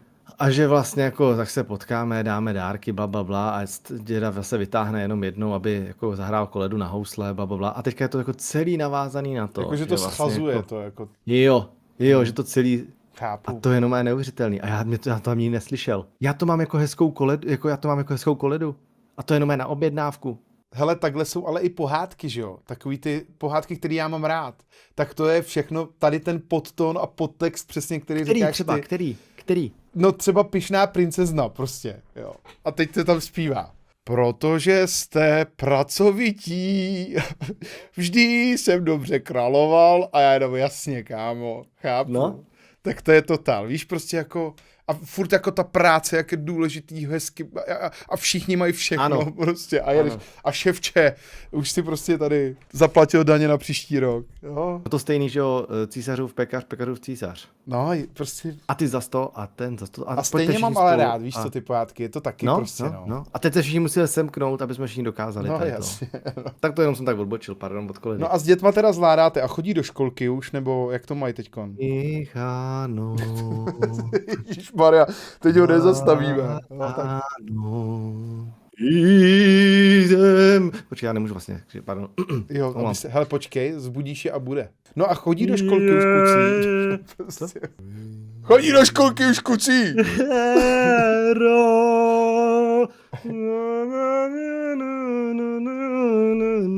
Ta je dobrá písnička, no. Jestli chodí do školky? Jo. A ve školce dobrý? Jo, od té doby, co jsou ve školce, tak tam byly asi 14 dnů, ale jako super. Jo, že jsou furt nemocný. Jo, je to bomba. Klasika, no. A pak to plivou na vás doma. Ano. No, tak je to všude stejný. Rozumím. Nejvíc mě baví, když tam vedu do té školky. Jo. A teďka. Už v těch dveřích, tam té šatně, vidím nějaký to dítě s těma červenýma kruhama pod očima, který dělá. Jo, a smrká, jo, jasně, chrchlá, takový ten produktivní kašel prostě. A teďka si říkáš, ne. A do toho ten táta. Ježiši, co ti je? Ty co kašleš? Ty si co dobu nekašla? Já, kámo. Jasně, co ty kruhy pod očima? Říkáš. Jo, tak to zná každý asi rodič, tohle. Víš co, jenže chudák táta prostě jaký by potřeboval něco občas udělat. No, jo, já to chápu, no. A zas na druhou stranu prostě tak to holt je, no. Je jako ono asi něco tak, jako takový to, že nechci říct jako úplně promořit, ale prostě ono... Jo, souhlas. Ono holt to je takový ten úděl té školky, no, podle mě. Jo, je. Je to prostě tak, no. Hele, a ještě mi řekni, ty jsi tady zmiňoval ten dům, že jste stavili a jak si o tom chtěl točit videa, tak... Rekonstruovali dokonce, takže ještě těžší varianta. No a co teda starost o důmu, jak to jako jde? Protože... Hrozný, kámo. Hrozný, že jo? Masakr. No. A jako děláš jako nějaký věci tam jako ty, nebo spíš jako si voláš vždycky odborníky? Jako snažím se, ale jako fakt minimálně, ale tyjo, to je prostě, no to je hrozný prostě. No tak dej nějaký příklad, No ne, tak mně přijde, že tady prostě všechno je vždycky špatně, ne? Jakože mně přijde, že jako ty prostě si necháš od někoho poradit, jo, ten ti, nevím, trávník. Jo, tak prostě. Ježíš, trávník, no chápu. Necháš si prostě položit trávník, necháš si ho tady prostě jako, jo, tady, jo, to takhle, tady sekačka, to bude všechno super. No a pak najednou zjistíš, že ty tady jako roste mech, ne, jakože to asi není úplně OK. Tak zavoláš prostě týpka, že hele, tady roste mech, jako co s tím? A on, jo. A používal jste tady, a teďka řekne nějaký název něčeho, ty, vůbec nevím, co to je. No tak to se nedivte, že vám tady roste mech, že jo. Jasně, no. A ty, jo, aha, tak jo, tak to začneš používat, jo, za 14 dnů voláš týpkovi. Kámo, tak dobrý, mech je pryč, ale půlka trávníku je pryč. A on, no jasně, a hnojil jsi k tomu? A já, ne, nehnojil. No tak se nedív, že ti chcípne ten trávník, jo? Ty musíš hnojit ten trávník a zabít ten mech a ty jako, ty vole a dost. A takhle to furt, jo, takže to je prostě, přijde a no jo, ty to nemáš vůbec zalitý, to je úplně suchý. Jak kdy pa zavlažuješ? Jo, jasně, no to musíš ráno. No, takže ty jdeš zavlažovat. A pak ho zavlaž a říkáš, hele, tyjo, nevím, přijde mi to, že tady mám všude louže. On přijde. No, to máš přelitý, no, to je jasný, to je vidět, že to je přelitý. To je moc teďka už zase. A já, tak kámo a dost. Takže to je prostě, že třeba jenom okolo trávníku, jako bych mohl udělat celý YouTubeový kanál, podle mě. Jo. To znám, A trávník znám. stejně by to nefungovalo. A pak na tebe skočí z té Ameriky, ty YouTube kanály, kde prostě ten týpek v prostřed Texasu, prostě někde tam prostě jako úplně jako v poušti skoro, tak tam prostě vypěstuje úplně nádherný trávník, ne, vysvětlí ty jako timelapsy a to, no, tak to je. Jo, mě vyrostly houby letos na trávníku. Jo, to taky, A samozřejmě. mám fungicidy, tady nějaký fungicidy, prostě tohle. Jo, jak pa zavlažuješ? No a prostě jak, no to musíš mít často a víc jako. Ano. No tohle to já znám trávník, no. A pak počkej, ty zavlažuješ, když svítí sluníčko? Ano, ty zavlažuješ, když svítí sluníčko? No tak se zbláznil, No že? jasně, no. To ti spálí a ty a dost. No, je to tak, no. A jako když prší, tak co, tak nesvítí sluníčko, jo, vždycky. No ne, tak to občas svítí, ale tak spíš nesvítí, že jo, blablabla. No prostě hrozný. A do toho bazén, že jo, tak samozřejmě to je to stejný, že jo, bazén je buď moc teplej, nebo je moc studený, nebo je moc chlorovej, nebo je málo chlorovej, nebo je moc kyselý, nebo je moc zásaditej. A ty furt tam chodíš a měříš to a prostě KH, pH, ty vole, no, prostě, no to je masakr. No. To jsou jenom basic věci, A pak přijdou věci, jako, že chceš něco opravit. Vždycky přijde nějaký chytrolí, ne? Jo, vy to máte takhle, jo. Takhle, kámo, když už nějaký chytronín přijde, když už nějakýho seženeš, který přijde, chytronín. No, a ten přijde a řekne, lepší bylo, kdyby to bylo jako natření touhle barvou. To bude lepší. A ty, OK, tak jo, tak on to natře tou barvou, necháš to natřít. A teďka třeba za rok. Kámo, ta barva se úplně loupe. Tak mu zavoláš znova. On přijde. No a vy jste to pak natírali tou druhou barvou? A já, jakou druhou barvou? No tak to, snad jste si nemysleli, že bude stačit jenom jeden nátěr. A já, ty vole. No jasný, no. A já, To počkej. jsi snad nemyslel, no tak, ne? a on, no tak snad před zimou je to potřeba natřít, ne? A já, jako co? Jako nějaký dřevěný věci, jo, předpokládám. No hrozný, no jo. To je taky natírání ty dřevěných plotů a planěk a nějaký, my tam máme taky na tom baráku nějaký dřevěný jako obložky, jako rádoby designový a no. ty nesnáším to, kámo. To musíš lakovat, ne? Furt lakovat, no. A teď na mě paní Petra, no, a protože jsem to lakoval jako nějakým tmavším, nějakým odstínem, jakože, nevím, nějakým chránicím, nevím, co mi doporučil soused. A ona, no to bys mohl přelakovat i tady ten stůl a ty židle jako venkovní, ne? Víš, to venkovní nábytku, jasně. Tak jsem lakoval i to, no hrozný prostě, no. Teď to, no. No, takže jo, tak dobrý, tak tohle máš podobný, no. No ale jinak jako, když pomenu tady starosti o dům, tak ty na mě jako působíš docela vyrovnaným, tak jako v klidu dojmem. Jako, cítíš se v klidu jako vyrovnaný, nebo je to tak? Vnímám to dobře? Jo, cítím. No a co děláš pro to, abys byl v pohodě teda? Protože to zase tak jako úplně standardní není asi, ne? Hele, je dobrý, když už máš vyděláno. Jo, to chápu, no. Tím bych začal. Tím začít, dobře, beru, OK. A já hlavně jsem takovej, že jako dokud nejde o život, tak jde o hovno. A prostě tím se řídím. Takže prostě mě moc nic nerozhodí, dokud nejde o život. No dobře, a ta myšlenka se v tobě někde musela jako zrodit, že jo? To já si můžu 100krát říkat tohle, jo? A snažím se si něco i takového říkat. A stejně jsem nervák, stejně nejsem určen, nebo necítím se jako bejt úplně tak vyrovnaný, jak bych si přál bejt. Nevím, no, mám takový, že jako taky se občas jako naštvu nebo se rozčílim. Dost často, to mi třeba vadí, jo? Dost často jsem takový, že bych chtěl hrozně lidem pomoct.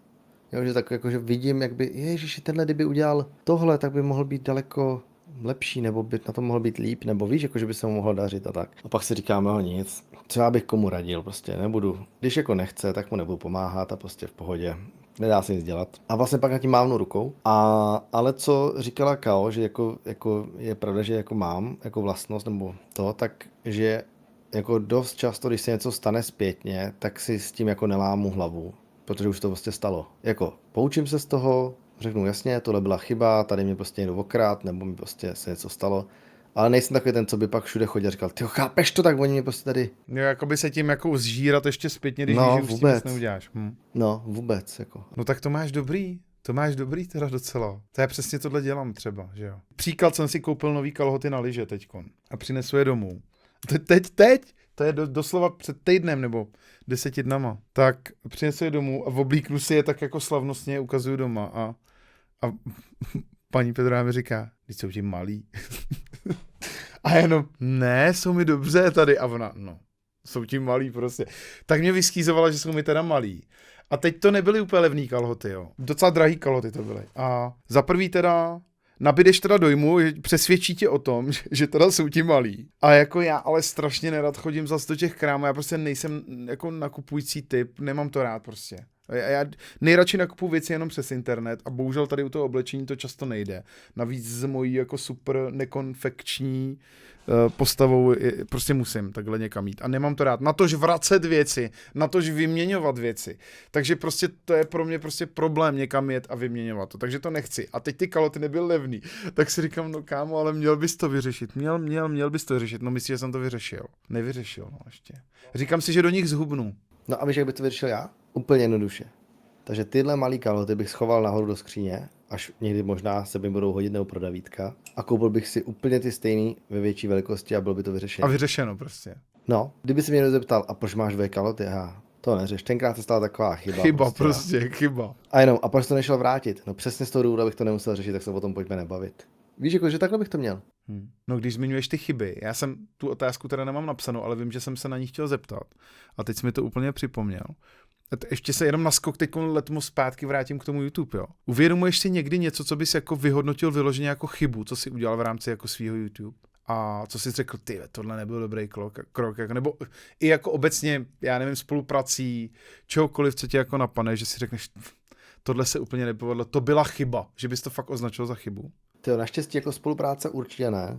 Nemám žádnou spolupráci, kterou bych takhle... Zpětně jako vyhodnotil jako že byla chybová? No, jako nedělal jsem nikdy na žádný jako takový to, jako dřív bylo, že občas něco bylo fake, nebo nebylo jako, víš, jako fakeový soutěže nebo tak. Tak nic takového jsem neměl nebo nedělal, takže to jako nic takového tam nemám. Jako jediné, co bylo jako dřív, že to jako lidi brali, já to tak neberu, že to byla chyba, jo, ale lidi to tak brali, že to byl jako fail. Tak byl ten polštář. Polštář, já jsem si to říkal, jestli to řekneš ten polštář. Ale vlastně jako za mě to vůbec fail nebyl, jo. Mně to přijde jako zpětně vlastně jako takový jako v pohodě vtipný. Jako prostě ty jako vůbec to neberu jako neberu to tak. Jo, protože chápu, já tak nemám. Chápu. Stejně tak někdo občas jako může mít to, že tenkrát jak Fety si přišel pro ten podpis a já jsem dělal, že ho neznám, tak lidi můžou brát, že to jako je fail. Ale vlastně jako já si myslím, že tenkrát to taky extrémně pomohlo. Ne, a to zmiňuješ takový za mě drobnosti a jako já je jako pohled zvenčí, tak jako spím s Jirkou, jako přijde mi to úplně jako legit v klidu, prostě taky jako srandovní. No byl to prostě joke, no. No a toho Fetyho, mimochodem na toho mám tady dotaz teda, tak no vlastně, protože to bylo vidět, jo, že jakoby si z toho trošku děláš srandu tam na tom videu, to video jsem mimochodem dneska zrovna viděl. A mě by vlastně zajímalo, jak ty seš na tom s Fetym, jo, zase ještě skočím teda jednou někam, kam... On mě má zablokovanýho. Počkej, fakt, jakože já jsem to... Víš co, já jako... Ne, on si mě zablokoval na Instagramu, kámo. A on tě fakt podle mě nemá rád. No, nemá, no. To je zajímavý tohle. A mě to je líto, protože já si myslím, že my bychom si možná i rozuměli. No, protože já třeba s Kájou, s Fetym, když se občas vidíme, nebo když jsme se občas viděli... Já jsem se s ním nikdy neviděl, kámo. No, na nějaký akci, tak my se jako podle mě on třeba mě má rád, jo. A nikdy jsme se ani nebavili, protože logicky, že jsme se nikdy neviděli, ale bavili jsme se spolu online, teďka jsme hráli, že Hajzet udělal, že jsme spolu hráli, tak on přišel, že jo, v té hře, a v tom, to bylo vtipný, to u Hajzeta, jak se jmenuje ta hra, Lockdown Protocols to jmenuje, tak tam přišel, že tam se jako interaguješ spolu a on přišel, nazdar, Jirka, nazdar, podepíše se mi a já, jasně, jak se jmenuješ, no ale je. No, tak takže jako jsme přehráli tu scénku znova a jako bylo to v pohodě, jakože já s tím žádný problém nemám a nikdy jsem neměl. A vlastně mě trošku štve, že on jako jako takhle, chápu ho, jo, rozumím tomu, proč jsem ten problém měl, nebo možná má, nevím. Tak jako já mu rozumím, proč to bylo, jo. No proč to bylo? Že ho to tenkrát urazilo, že jsem dělal, že ho neznám. A teď on už tě podle mě neměl rád předtím, ne? Ne, když už tam šel jako podle mě s takým... Ne, on nešel za mnou. No. Ne, on nešel za mnou, kámo. On na tu akci šel za Hrdinem.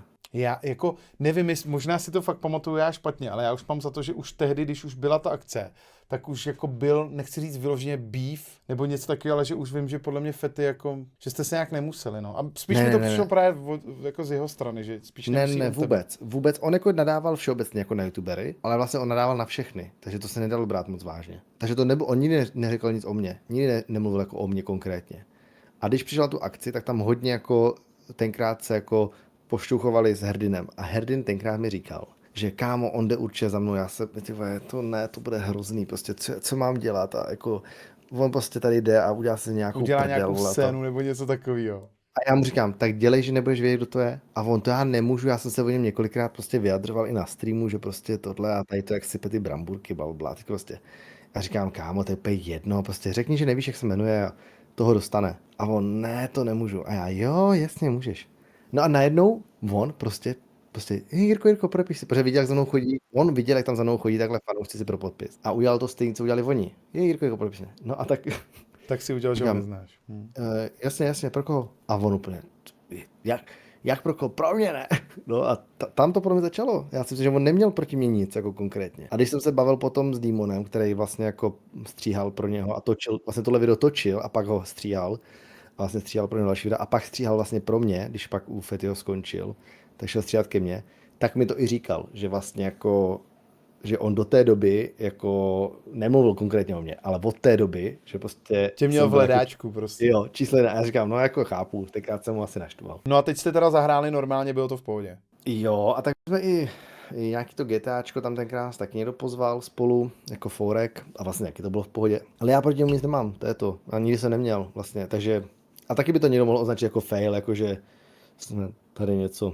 No a když jsme u těch her ještě, tak mi řekni, paříš vlastně vůbec nějaký hry, máš na to čas, stíháš něco jako si zahrát občas? Hele, občas hraju něco na mobilu a občas hraju nějaký malý hry jako na Steam Decku nebo něco na PlayStationu, ale jako málo. No. Málo. Ale těším se na GTAčko. Jo. Tak ty jsi ho měl vždycky rád, že jo, vlastně ty tu 5 si fakt natáčel jako hodně. A... Jo.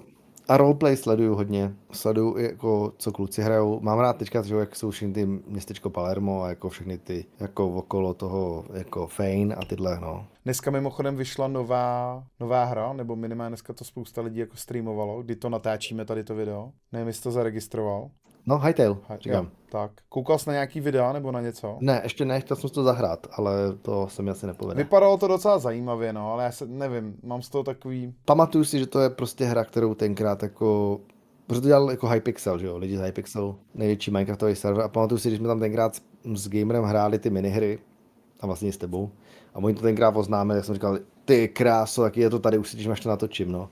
Tak jim to chvilku trvalo, respektive já nevím, jestli víš ten příběh zatím.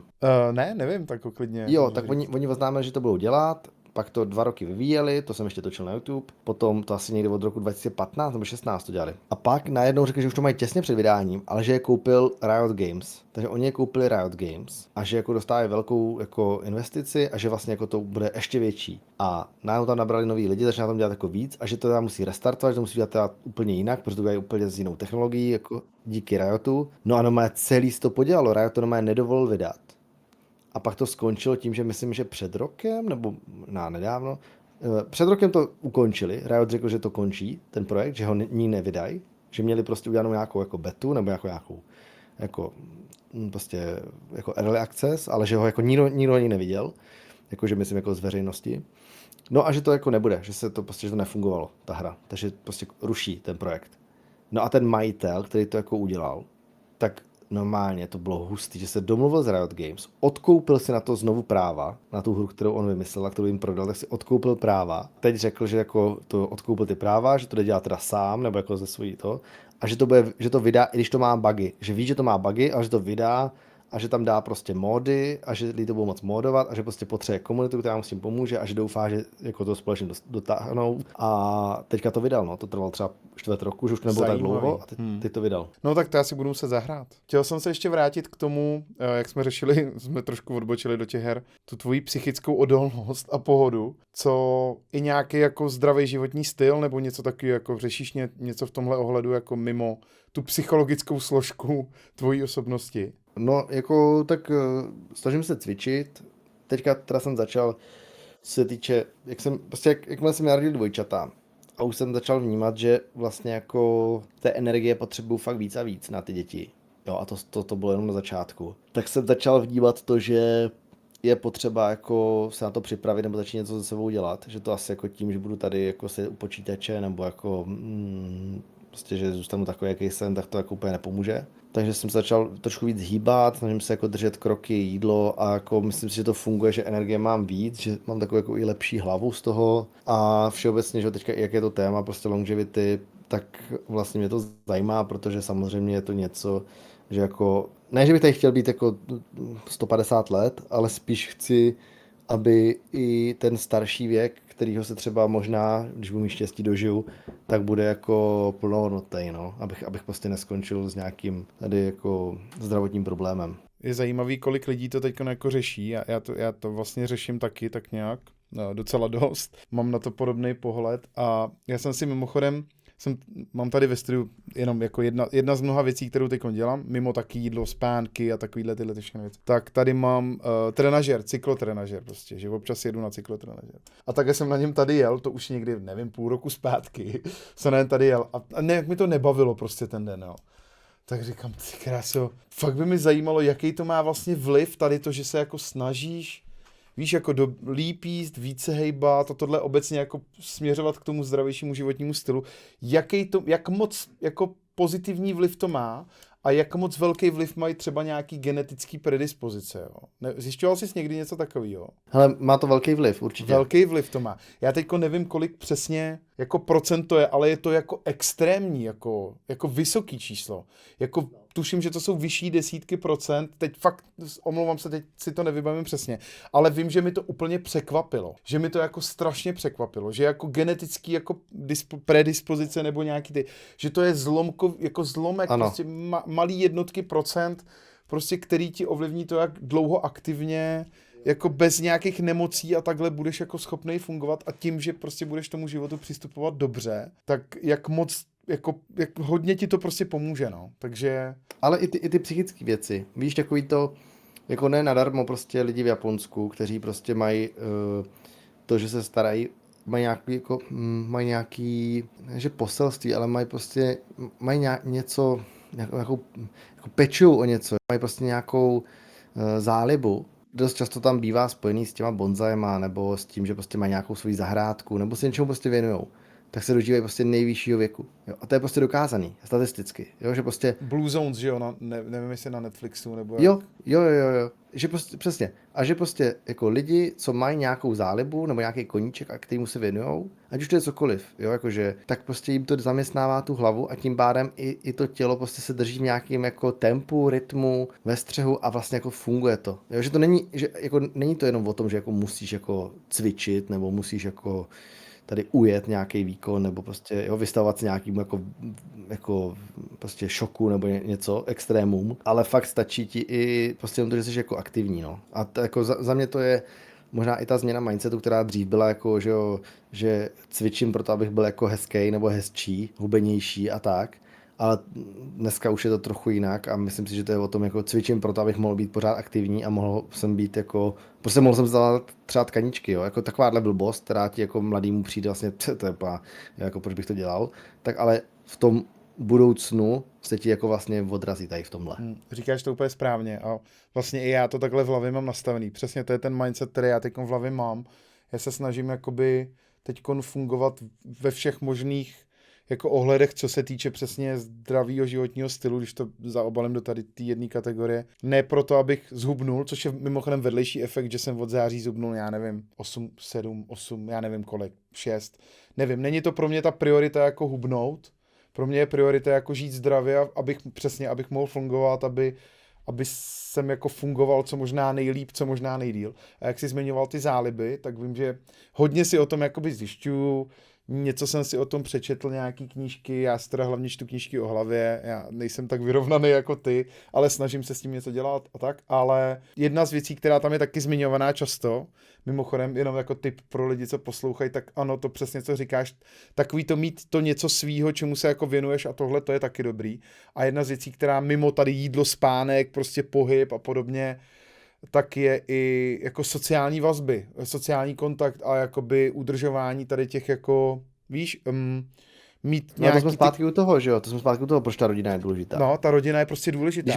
Když máš prostě velkou rodinu, když prostě máš 3 děti, jo, tak prostě v tu chvíli, když si potom každý to dítě najde svýho partnera a ty prostě s ním řešíš ty jeho věci a potkáváš ty další lidi, tak i ve stáří ti to hrozně otevře. Hrozně ti to dá. Jako, jo, ty vazby, zatímco si představ, že jsi bezdětnej, tak prostě ty potom fakt ve stáří jako nemáš nikoho, ke komu prostě, jo, nebudeš nikoho zajímat vlastně. Přesně, lidi, dělejte si děti, jo. Tak prostě, jestli máte něco odníst z dnešního podcastu prostě, tak ano. 3 děti. Je za mě dobrý jako mít nějaký cíl, víš, protože to je to, že když máš nějakou když máš nějaký koníček nebo něco, tak i dělat ho jako s nějakým cílem.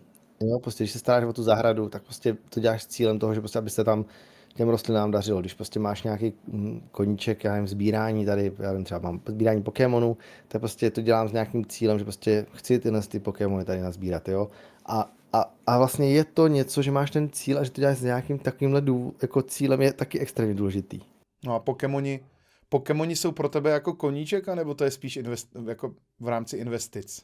Je to koníček, ale ta investice je tam samozřejmě příjemný bonus u toho. No. Jako něco jsem o tom slyšel, jak seš na tom, viděl jsem něco, že máš nějaký krabice a podobně a nějaký jako drahý kartičky, jak si bráchovi říkala, tak Pokémoni jsou pro mě, znám Pokémony, jsem generace Pokémonů, chápu jako ten princip toho, ale vlastně jako kdybych teď otevřel balíček Pokémonů, tak bych nepoznal, jestli to je dobrá karta nebo ne. Jo. Poznal bych, jestli se leskne, tak bych si řekl, ta se leskne, ta je dobrá. No, to bys poznal. No. Teďka samozřejmě se o tom mluví hezky, jo, protože teďka jako se tomu daří Pokémonům. Jo, jakože Pokémoni jsou jako na jako maximech toho, co kdy byli, takže kdokoliv, kdo kdy zebral nějakého Pokémona, nerozbil ho, nezničil Pokémoni jsou ho, nový tak... zlato prostě, jo, takový. No, krát 10 třeba, ale víš. Krát 10, jako, okay. No, jakože fakt to je jako, teď jsem to někde viděl, tu tabulku. No tak bys to měl jako... prodat možná teďkon. No jasně, no logicky, ale to je právě to, že já to nedělal s tím ziskem, takže já to nechci prodat. Jakože chceš mít prostě Charizarda kartičku doma prostě. Mám z toho prostě dobrý pocit. Nemám ji teda doma, ale jako je to prostě to, co mi vlastně dělá tu radost, že když se pak na to podívám, nebo si jako uvědomím, že ji mám, tak vlastně z toho mám ten jako dobrý pocit, mám z toho tu radost. Takže a to je, ale zároveň vím, a to je ten cíl, že to má vím tu hodnotu. O těch kartičkách, ne, ten cíl je to, že vím o těch kartičkách, který mi chybí, že jo. Mm-hmm. To znamená, když pak někde na mě něco vyskočí, že tady někdo jí má, nebo ji prodává, nebo je k dispozici, tak samozřejmě ti to dává takový ten, jako tyjo, tak... No a cíl je teda mít nějakou kompletní sbírku, jo, tvůj. A to se mi nepovede. No tak jako kompletovat sbírku. Ale mám, teďka ještě to nemám hotový, ale mám sbírku, kterou jsem si jako vytipoval, že ji chci mít kompletní a ta prostě mi ještě prostě pár tisíc karet mi ještě chybí třeba do ní. No teď nevím, jak na ty kartičky teď mám navázat, jestli mám navázat otázkou na investice, anebo jestli mám navázat otázkou na nějaký koníčky, protože jak jsme zmiňovali ten well-being a longevity a tady ty všechny moderní termíny teďko na zdravý životní styl, tak ty jsi říkal přesně koníčky a mít to něco, zmiňoval jsi ty Pokémony, tak máš ještě něco, jako čemu se rád věnuješ, čistě prostě, že to máš rád? No tak jako baví mě technologie vůbec, jako se v tom jako, furt mě to baví, jako zlepšovat se v tom ty znalosti. Baví mě jako hry, ať už jako hrát, na což nemám třeba tolik času, tak jako pasivně sledovat a být v tom obraze. Přesně jako, že bude vycházet GTAčko, že... Mít i to povědomí o tom, baví tě se o to zajímat. Jo, baví mě se o tom bavit. No a samozřejmě teďka mě extrémně jako zajímá a baví jako umělá inteligence. Jo, to je něco, co prostě jako mě jako fascinuje a trošku jako si o tom jako zjišťuju víc a bavím se jako s lidma, co se v tom pohybu jako ještě víc hlouběji než já, takže to jako je pro mě extrémně zajímavý. No a pak pasivně, vlastně z části aktivně, ale spíše pasivně, tak mám jako ty bojové sporty, kde vlastně jako mě baví jako chodit na tréninky, to je jako spíš jako s tím jako se zdravým životním stylem, tak jako mě baví to jako trénovat, nebo jako vůbec jako se v tom třeba zlepšovat, protože vlastně z úplného jako vlastně amatéra vlastně, tak tam ten progres jako je teďka jako na začátku velký. Ale zároveň prostě jsem tam přišel jako ten fanoušek toho, kdy jsem to sledoval prostě v televizi, mám to nakoukaný a baví mě to z té pozice toho jako diváka, z té pasivní toho fanouška, toho sportu jako takovýho, no. Mm-hmm. To jsem vůbec nevěděl, to podle mě ani nikde nějak nemáš, nebo nezdílíš tohle? Hele, občas jako nezdílím to nějak aktivně, protože to je přesně ono, já nepotřebuji flexit s tím, že chodím na tréninky, jo, ale občas jako jsem nahodil nějakou fotku, nebo jsem se možná někde objevil, ale jako to je přesně ono, jako to... Já to nedělám proto, abych se vyfotil tady, že ty už mám za sebou tady 50. No ale víš, že když se to nevyfotíš a nedáš na Instagram, že to neplatí prostě. To se nuluje, stornuje prostě. Jo. Chápu. Ne, ale chápu. A to je zajímavý, jako, a to se mi líbí a já ve finále to mám podobně. Jakože mě taky lákají sporty, na který já koukám, že jo. To podle mě je docela i přirozený. Ten sport, který... No tak teďka já mám lyžování, protože prostě já jsem nikdy nelyžoval.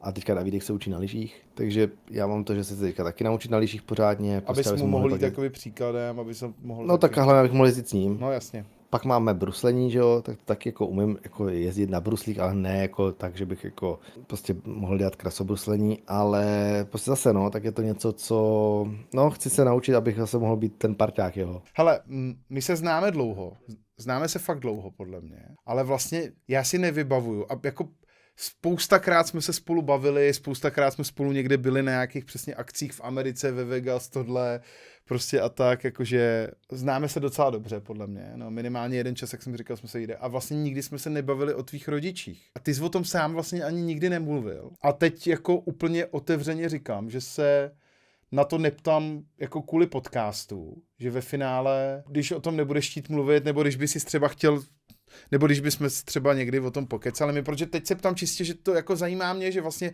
jsem si uvědomil, když jsem se připravoval ten rozhovor, že jsme se o tady tom tématu nikdy nebavili spolu a že vlastně nic moc o tom jako nevím a že je to taková stránka jako tebe, kterou já vůbec neznám, a tak si říkám, že se na to zeptám. A buď na to budeš chtít reagovat jako tady, anebo nebudeš a všechno je v pohodě. Jako ne, nevadí mi to na to reagovat, nebo jakože, ale teď nevím, kam ten dotaz... No jako, nevím prostě obecně jak jako cokoliv o tvých rodičích, protože já vlastně nevím, jako já jsem viděl v pár rozhovorech něco, jak si mluvil jako o mámě, že se bála, když si dával výpověď v práci a tohle a tamto. Byla i v tom dokumentu, že jo? Jo, tak a prostě obecně jako jenom jak jako nevím vlastně jak táta, vůbec nevím jak táta, co tvůj táta, vůbec nevím nic, víš, jako...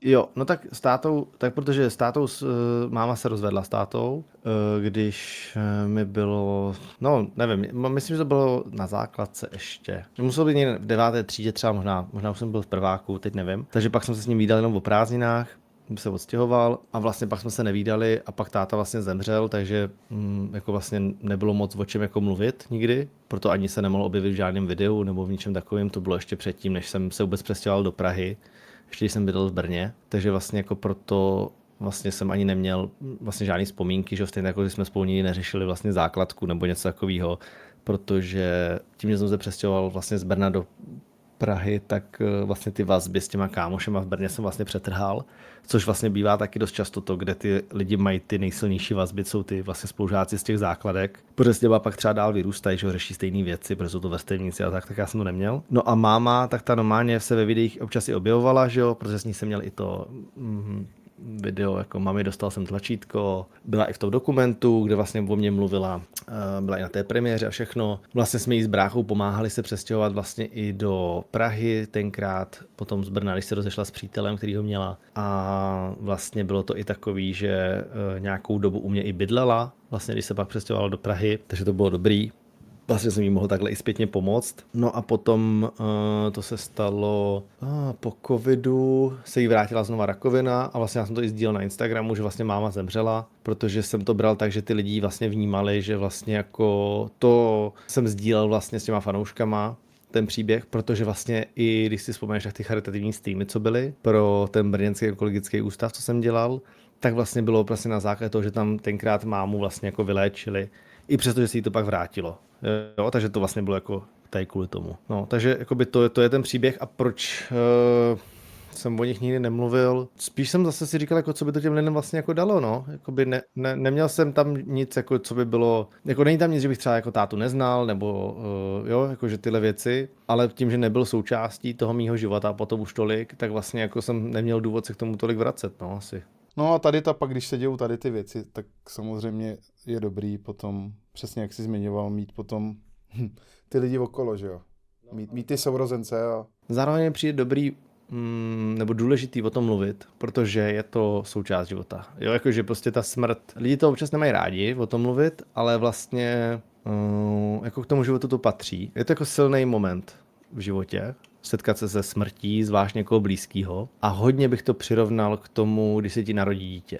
Je to absurdní, ale jako je to tak, stejně tak jako je to takhle znázorňovaný ve filmech dost často, tak vlastně, že tam bývá taky to, že někdo v jedné scéně umírá a ve druhé scéně se vlastně jako rodí dítě.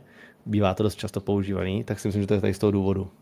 A to jsem se tě spíš chtěl jako zase zeptat já. Jak dobře dokážeš odlišit jako klasický, standardní nějaký vztah přátelský od toho biznisového? Víš, já třeba mám problém s tím, že třeba spolupracuji s nějakou značkou, něco dělám s nějakou firmou A pak mi to jako přijde, jo, to jsou prostě v pohodě týpci a tohle a je to vlastně jako fajn a tohle.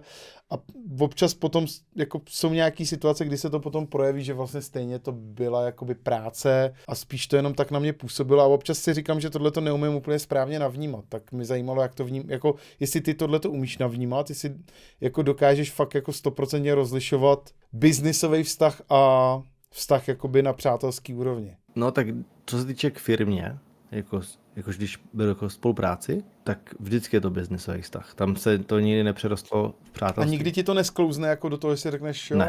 to je fajn, to je prostě fajn týpek, nevím, prostě tohle. No tak týpek jo, ale on mluví za tu firmu, že jo. Jakoby, víš, jakože když se bavíme o soukromých věcech, tak to může být kámoš, ale biznisově je to furt jako vztah s tou firmou, to beru. Tady spíš rozlišuješ tu komunikaci, než jako... A co se týče tvůrců, tak tam většinou jsou to všechno jako, myslím si, že jsou to i jako kámoši nebo jako lidi, který bych mohl zavolat, že bych potřeboval od nich pomoc třeba. Pak tady mám další otázku, která mě zajímala, a to je, jestli ti nějak změnilo manželství nebo rodičovství a případně jak, já jsem si jistý, že určitě, jo. Jako manželství nevím, ale rodičovství určitě. Manželství si myslím, že ne, jakože, nebo to nepociťuju. Rodičovství jako minimálně v tom, že se mi těžko plánujou věci a jako jsem hodně, jako nemůžu moc plánovat, no. To beru jako, že se hodně změnilo. Že prostě já fakt jako si můžu, přesně jako, jak jsem to tady si to dělal sám na začátku, já si můžu naplánovat, že tady dneska natočíme podcast, No jasně, ale no. prostě když se jim udělá špatně, tak prostě se jim udělalo špatně a všechny moje plány jsou jako k smíchu v tu chvíli. Víš, jakože, takže to se blbě plánuje, no. No a nějaký mindset jako, chápu, že jako logisticky a... Možná mě to ještě víc uklidnilo. Možná mě to ještě víc jako uklidnilo v tom, že jako není potřeba se někde hnát a že vlastně jako víš, že lidi jako potřebují mít ještě víc peněz, potřebují ještě víc tohoto. A já vlastně si říkám, to mně stačí, že jsou kluci zdraví, že vím, že mají kde bydlet, že vím, že o ně bude postaráno a že vlastně jako jsou spokojení. Tohle je super a tohle si myslím, že jako z tebe, jako si myslím do určitý míry mluví i ty zkušenosti životní, že jo? A vlastně Ale teďko... samozřejmě jsem si vědomý toho, že to je jako privilegium tohle, že to nemá každý. A já jsem to taky neměl, když jsem byl malej. Myslíš, že na tady ten tvůj pohled, který jako teď máš na život, že měl vliv třeba i ten brácha, ta jeho příhoda? Ne. Myslíš, že ne? Že tě to jako neovlivnilo? Jako v V tomhle ne. Ne, myslím si, že na to mělo vliv jako moje dětství. Si myslím nejvíc. Jo, který prostě jsem nějaký jako měl a zažil a prostě furt jsem si myslel, že všechno je jako jenom o tom, jako jestli si můžu dovolit tady, já nevím, tenhle počítač a proč ho nemůžu zrovna já mít a jako jak je ten život nefér, že prostě on jde na dovolenou a jako já jsem ještě ní nebyl a víš, jakože takovýhle věci. A pak přestože jsem si to jako pak všechno jako splnil, to zase byla výhoda toho jako YouTube a tyhle věci, tak jsem vlastně stejně pak zjistil, že to je úplně to poslední, na čem záleží a vlastně nejdůležitější je to, aby jako to, že vlastně vůbec, aby jsme byli zdraví a myslím, že to mohlo být ten kontext tou smrtí, víš, jako že to prostě je to, co jako si uvědomíš vždycky v tu chvíli, že jako tyjo, no, tak vidíš to, jak jsme si plánovali a vlastně jako, jak se nám tady vysmáli, že vlastně jako nic z toho ti nevyjde. No, že můžeš si plánovat, co chceš. To stejný, jo, jako můžeš mít prostě tady peněz, kolik chceš, ale prostě pak ve chvíli, kdy jsi nemocnej, tak bys dal cokoliv za to, abys byl zdravý, no. To tak prostě je. Ale jako to se říká blbě, nebo se to jako blbě možná i poslouchá. Ne, k tomuhle si podle mě musí každý dojít. Sám. To podle mě můžeš klidně říkat, jako jak moc chceš, ale pokud si k tomu ten člověk sám jako nedojde a nepozná ten pocit toho, kdy si fakt v sobě vnitřně uvědomí, protože já tady ten pocit jako mám stejný. Říkám to často, hodně, říkám, že prachy tě šťastným neudělají prostě. A přesně pak jsou momenty, kdy ti ani nepomůžou. Ve finále můžeš jí mít kolik chceš a je to k ničemu. Takže jako tohle jako sdílím. Ale zároveň seš s něma šťastnější. Jasně a umožňují ti přesně. Jasně. On ti nezaručí štěstí, ale můžeš být díky penězům šťastnější.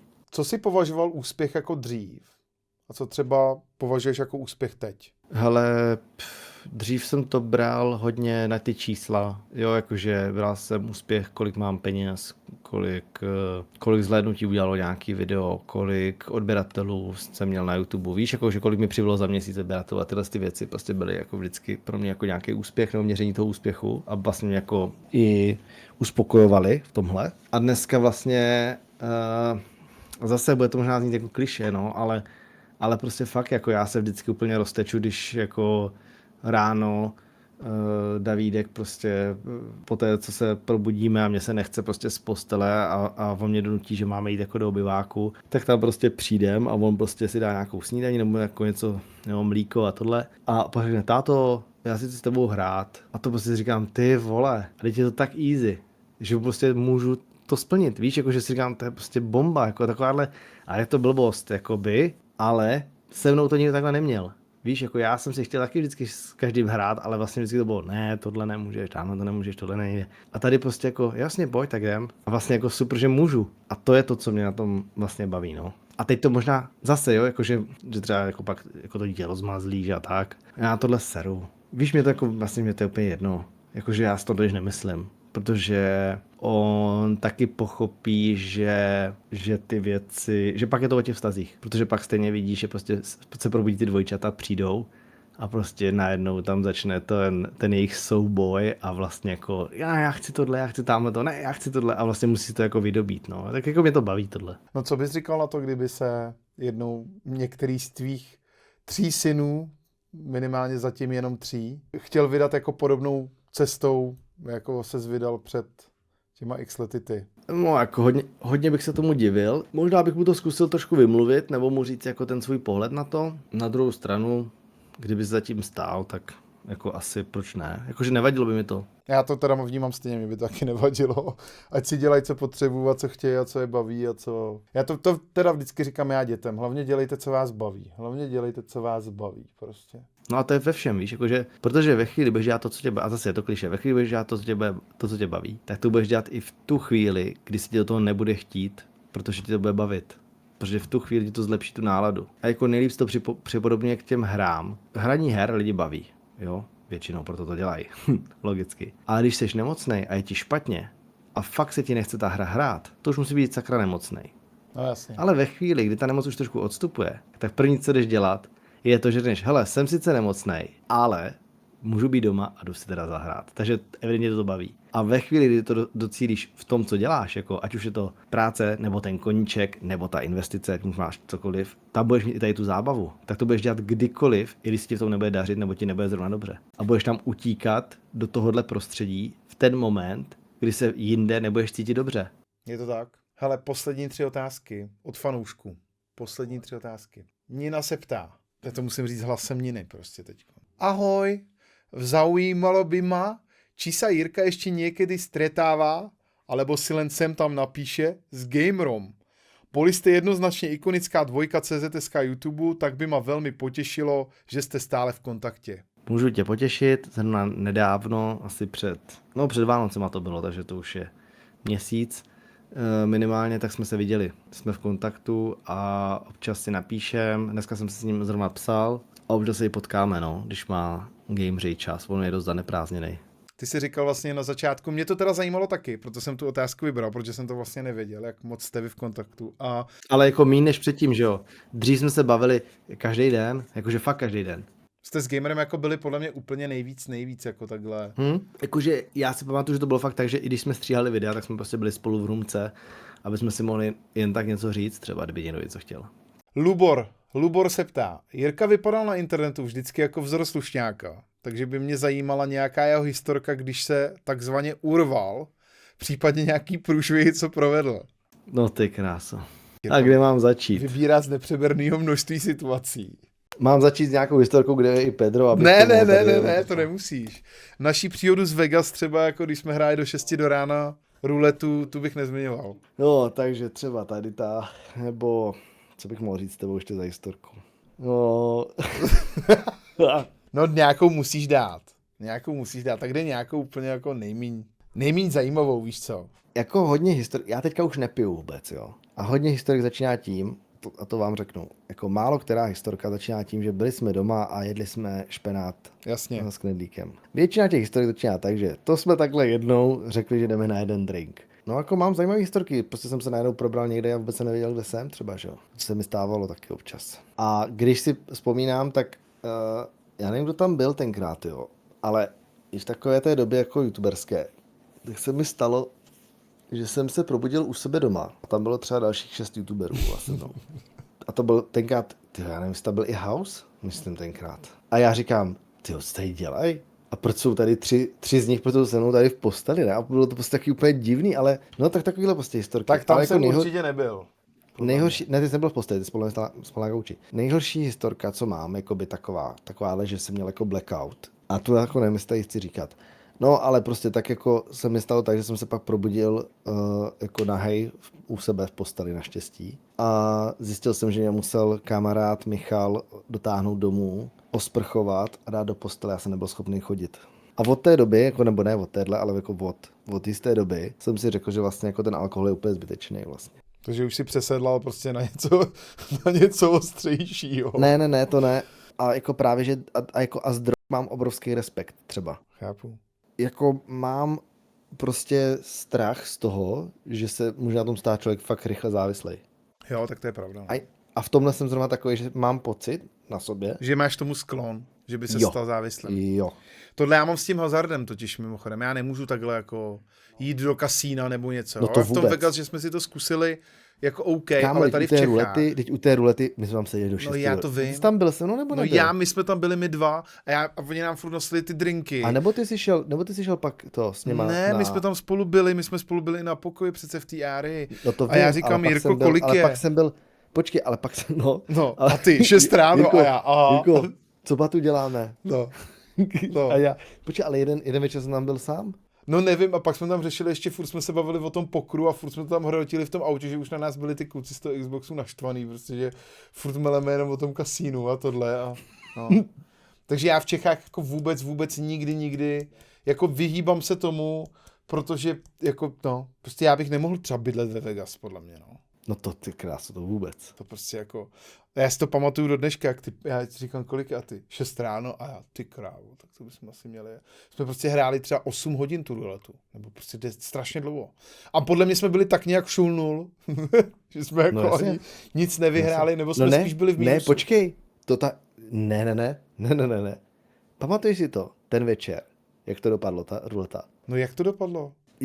Jak jsem opravil tu krupiérku. A nepřišel tam nějaká ta kontrola nebo něco takového? Jo, pamatuješ si to? Tak já ti to připomenu, poslouchej, takže je stůl, jo, historka. Je tak kolem 6 ráno, to si myslím, že tak odpovídá. No prostě hrozně už, no. Ale byli jsme tak 0-0, možná jsem byl trošku v plusu, jakože jsem... Jo, já vím, máš pravdu, už si vzpomněl, a ona něco tak sebrala nebo něco a ty jsi to měl na tom čísle a říkáš jí, no ale, tak že jo? Poslouchej. Teď to řeknu, ano, přesně tak, vzpomínáš si. Já jsem tam dal tak, jakože jsem si řekl, že ve Vegas neutratím víc jak 20 000 korun, ale že to budu dávat postupně. Vím, že ten večer jsem se tam dal třeba $250. Už jsem měl takových $750 jsem měl v čipech. Říkám, ty kráso, Pedro, já jsem na 3násobku, Pedro byl myslím zrovna na 2násobku. A Pedro říká, hele, já už nebudu hrát, jakože vím, že tenkrát si byl ty ten, který odcházel, že měl 2násobek, to si pamatuju. A říkal jsi, já už jdu a ty máš 3násobek, ty už taky pojď. A já říkám, hele, vím, 6 ráno, ale ještě tomu věřím. Sjeli jsme tam a ty řekl, tak já si ještě pro nějaký pití nebo něco. A ty jsi nějak odešel, nebo jsi šel někam si odběh, jakože jsi šel pro jídlo na záchod možná. Pak se zvrátil a byl tam nějaký šrumec a tam se stala, nebo zrovna se stala ta věc, kdy ty jsi přišel. Vím, že ty jsi nehrál totiž, kámo. Ty jsi totiž v tu chvíli neměl sazený žetony. A ty jsi přišel zpátky k tomu stolu a já říkám, já jsem sázel, každý kolo jsem sázel tam na číslo jedno, a pak jsem sázel různý kombinace a ona jako označila to číslo, ale schrábla moje žetony, jakože jsem tam neměl sazeno. To si jsem měl vsazeno jenom na půlku, ale ne na celý. A já, ne, já jsem tam měl sazeno. A ona neměl. Jo, ona se to začala hádat, jo. Jo, a ona neměl a já měl a ona neměl. A teďka, jenom jak to vysvětlil, u toho stolu lidi vsázeli běžně, my jsme se celý večer, u toho stolu lidi normálně vsázeli třeba, že přišli, vsadili $1000, prohráli, šli pryč, nebo vsadili $1000 na číslo, vyhráli, prostě nesmysl, prostě tam prostě fakt jako rakety, vyhrál prostě, jo, a odcházeli šťastný. My jsme sázeli furt jenom po snad $2 nebo něco takového. Nejmenší, jako prostě co nejmenší prostě sázky. No. Směšný částky. A zrovna s náma se u stolu nějaký chlápek, tam extrémně bohatý, co sázel velký sázky a prostě, no, já jsem prostě řekl, ne, měl jsem prostě takhle. A ona, vážně to mám překontrolovat. Tady sedí člověk, který sází tady $100 a ty sázíš $2 a fakt to mám překontrolovat. A říkám, to je jedno, kolik sázím. Já prostě jsem sadil, vím, na co jsem sadil. Ona, dobře, jak chceš. Zavolala hlavního šéfa, ten přišel, znova se mi zeptal, jestli to mají překontrolovat. Já jsem řekl, že jo, že takovýhle problém. Ona to vysvětlila, já jsem to vysvětlil, on se to poslechl, říká OK. Co můžeme udělat, je zastavit hru u tohohle stolu, podívat se na kamerový záznamy a podíváme se, jak to bylo. A já, jo, tak to udělejme. Naštěstí ty ostatní hráči, protože už jsme tam seděli fakt dlouho, tak nás jako znali a bavili jsme se tam spolu. Jeden byl, myslím, majitel nějakých hotelů v Monaku a ve Švýcarsku, takže jako ne. Ty máš dobrou paměť, ty vole, jak to úplně povídáš, tak si to vybavuju. Dobrý. A normálně on přišel, že teda jako se omlouvá všem, ten chlápek jako jo, v pohodě, mi to nevadí. Dokonce měl Slovenku jako manželku. A oni, že tak jo, pardon, a já jsem se omlouval taky. A oni, ne, nemluvej se, jako když to tak bylo, tak jako chápem, to je jedno, kolik sázíš. Podíval se na záznam, co myslíte, bylo to tak. Já měl sazenou tak, jak jsem říkal, ne jak řekla ta krupěrka.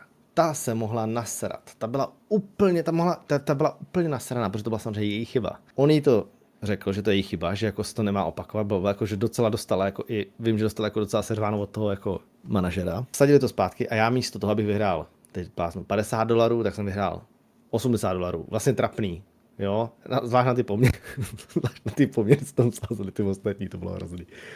Ale pak jsem pochopil, jak to funguje, že jo. Ona, když vracela ty žetony, všem se omluvila, speciálně každému toho z toho říkala sorry for disturbing, sorry for late, blablabla. A na mě jedinýho neřekla nic a jenom here's your chip. A já, OK, jakože dobrý, tak mě se neomluví, i když udělala chybu vůči mě. Kámo, od té doby Nic nevyhrál. Pedro řekl, pojď kámo, jdeme. A já, ne. Nic nevyhrál, od té doby jenom prohrával. Ještě to dám a od té doby během 15 minut jsem prohrál všechno, co jsem měl. Všechno.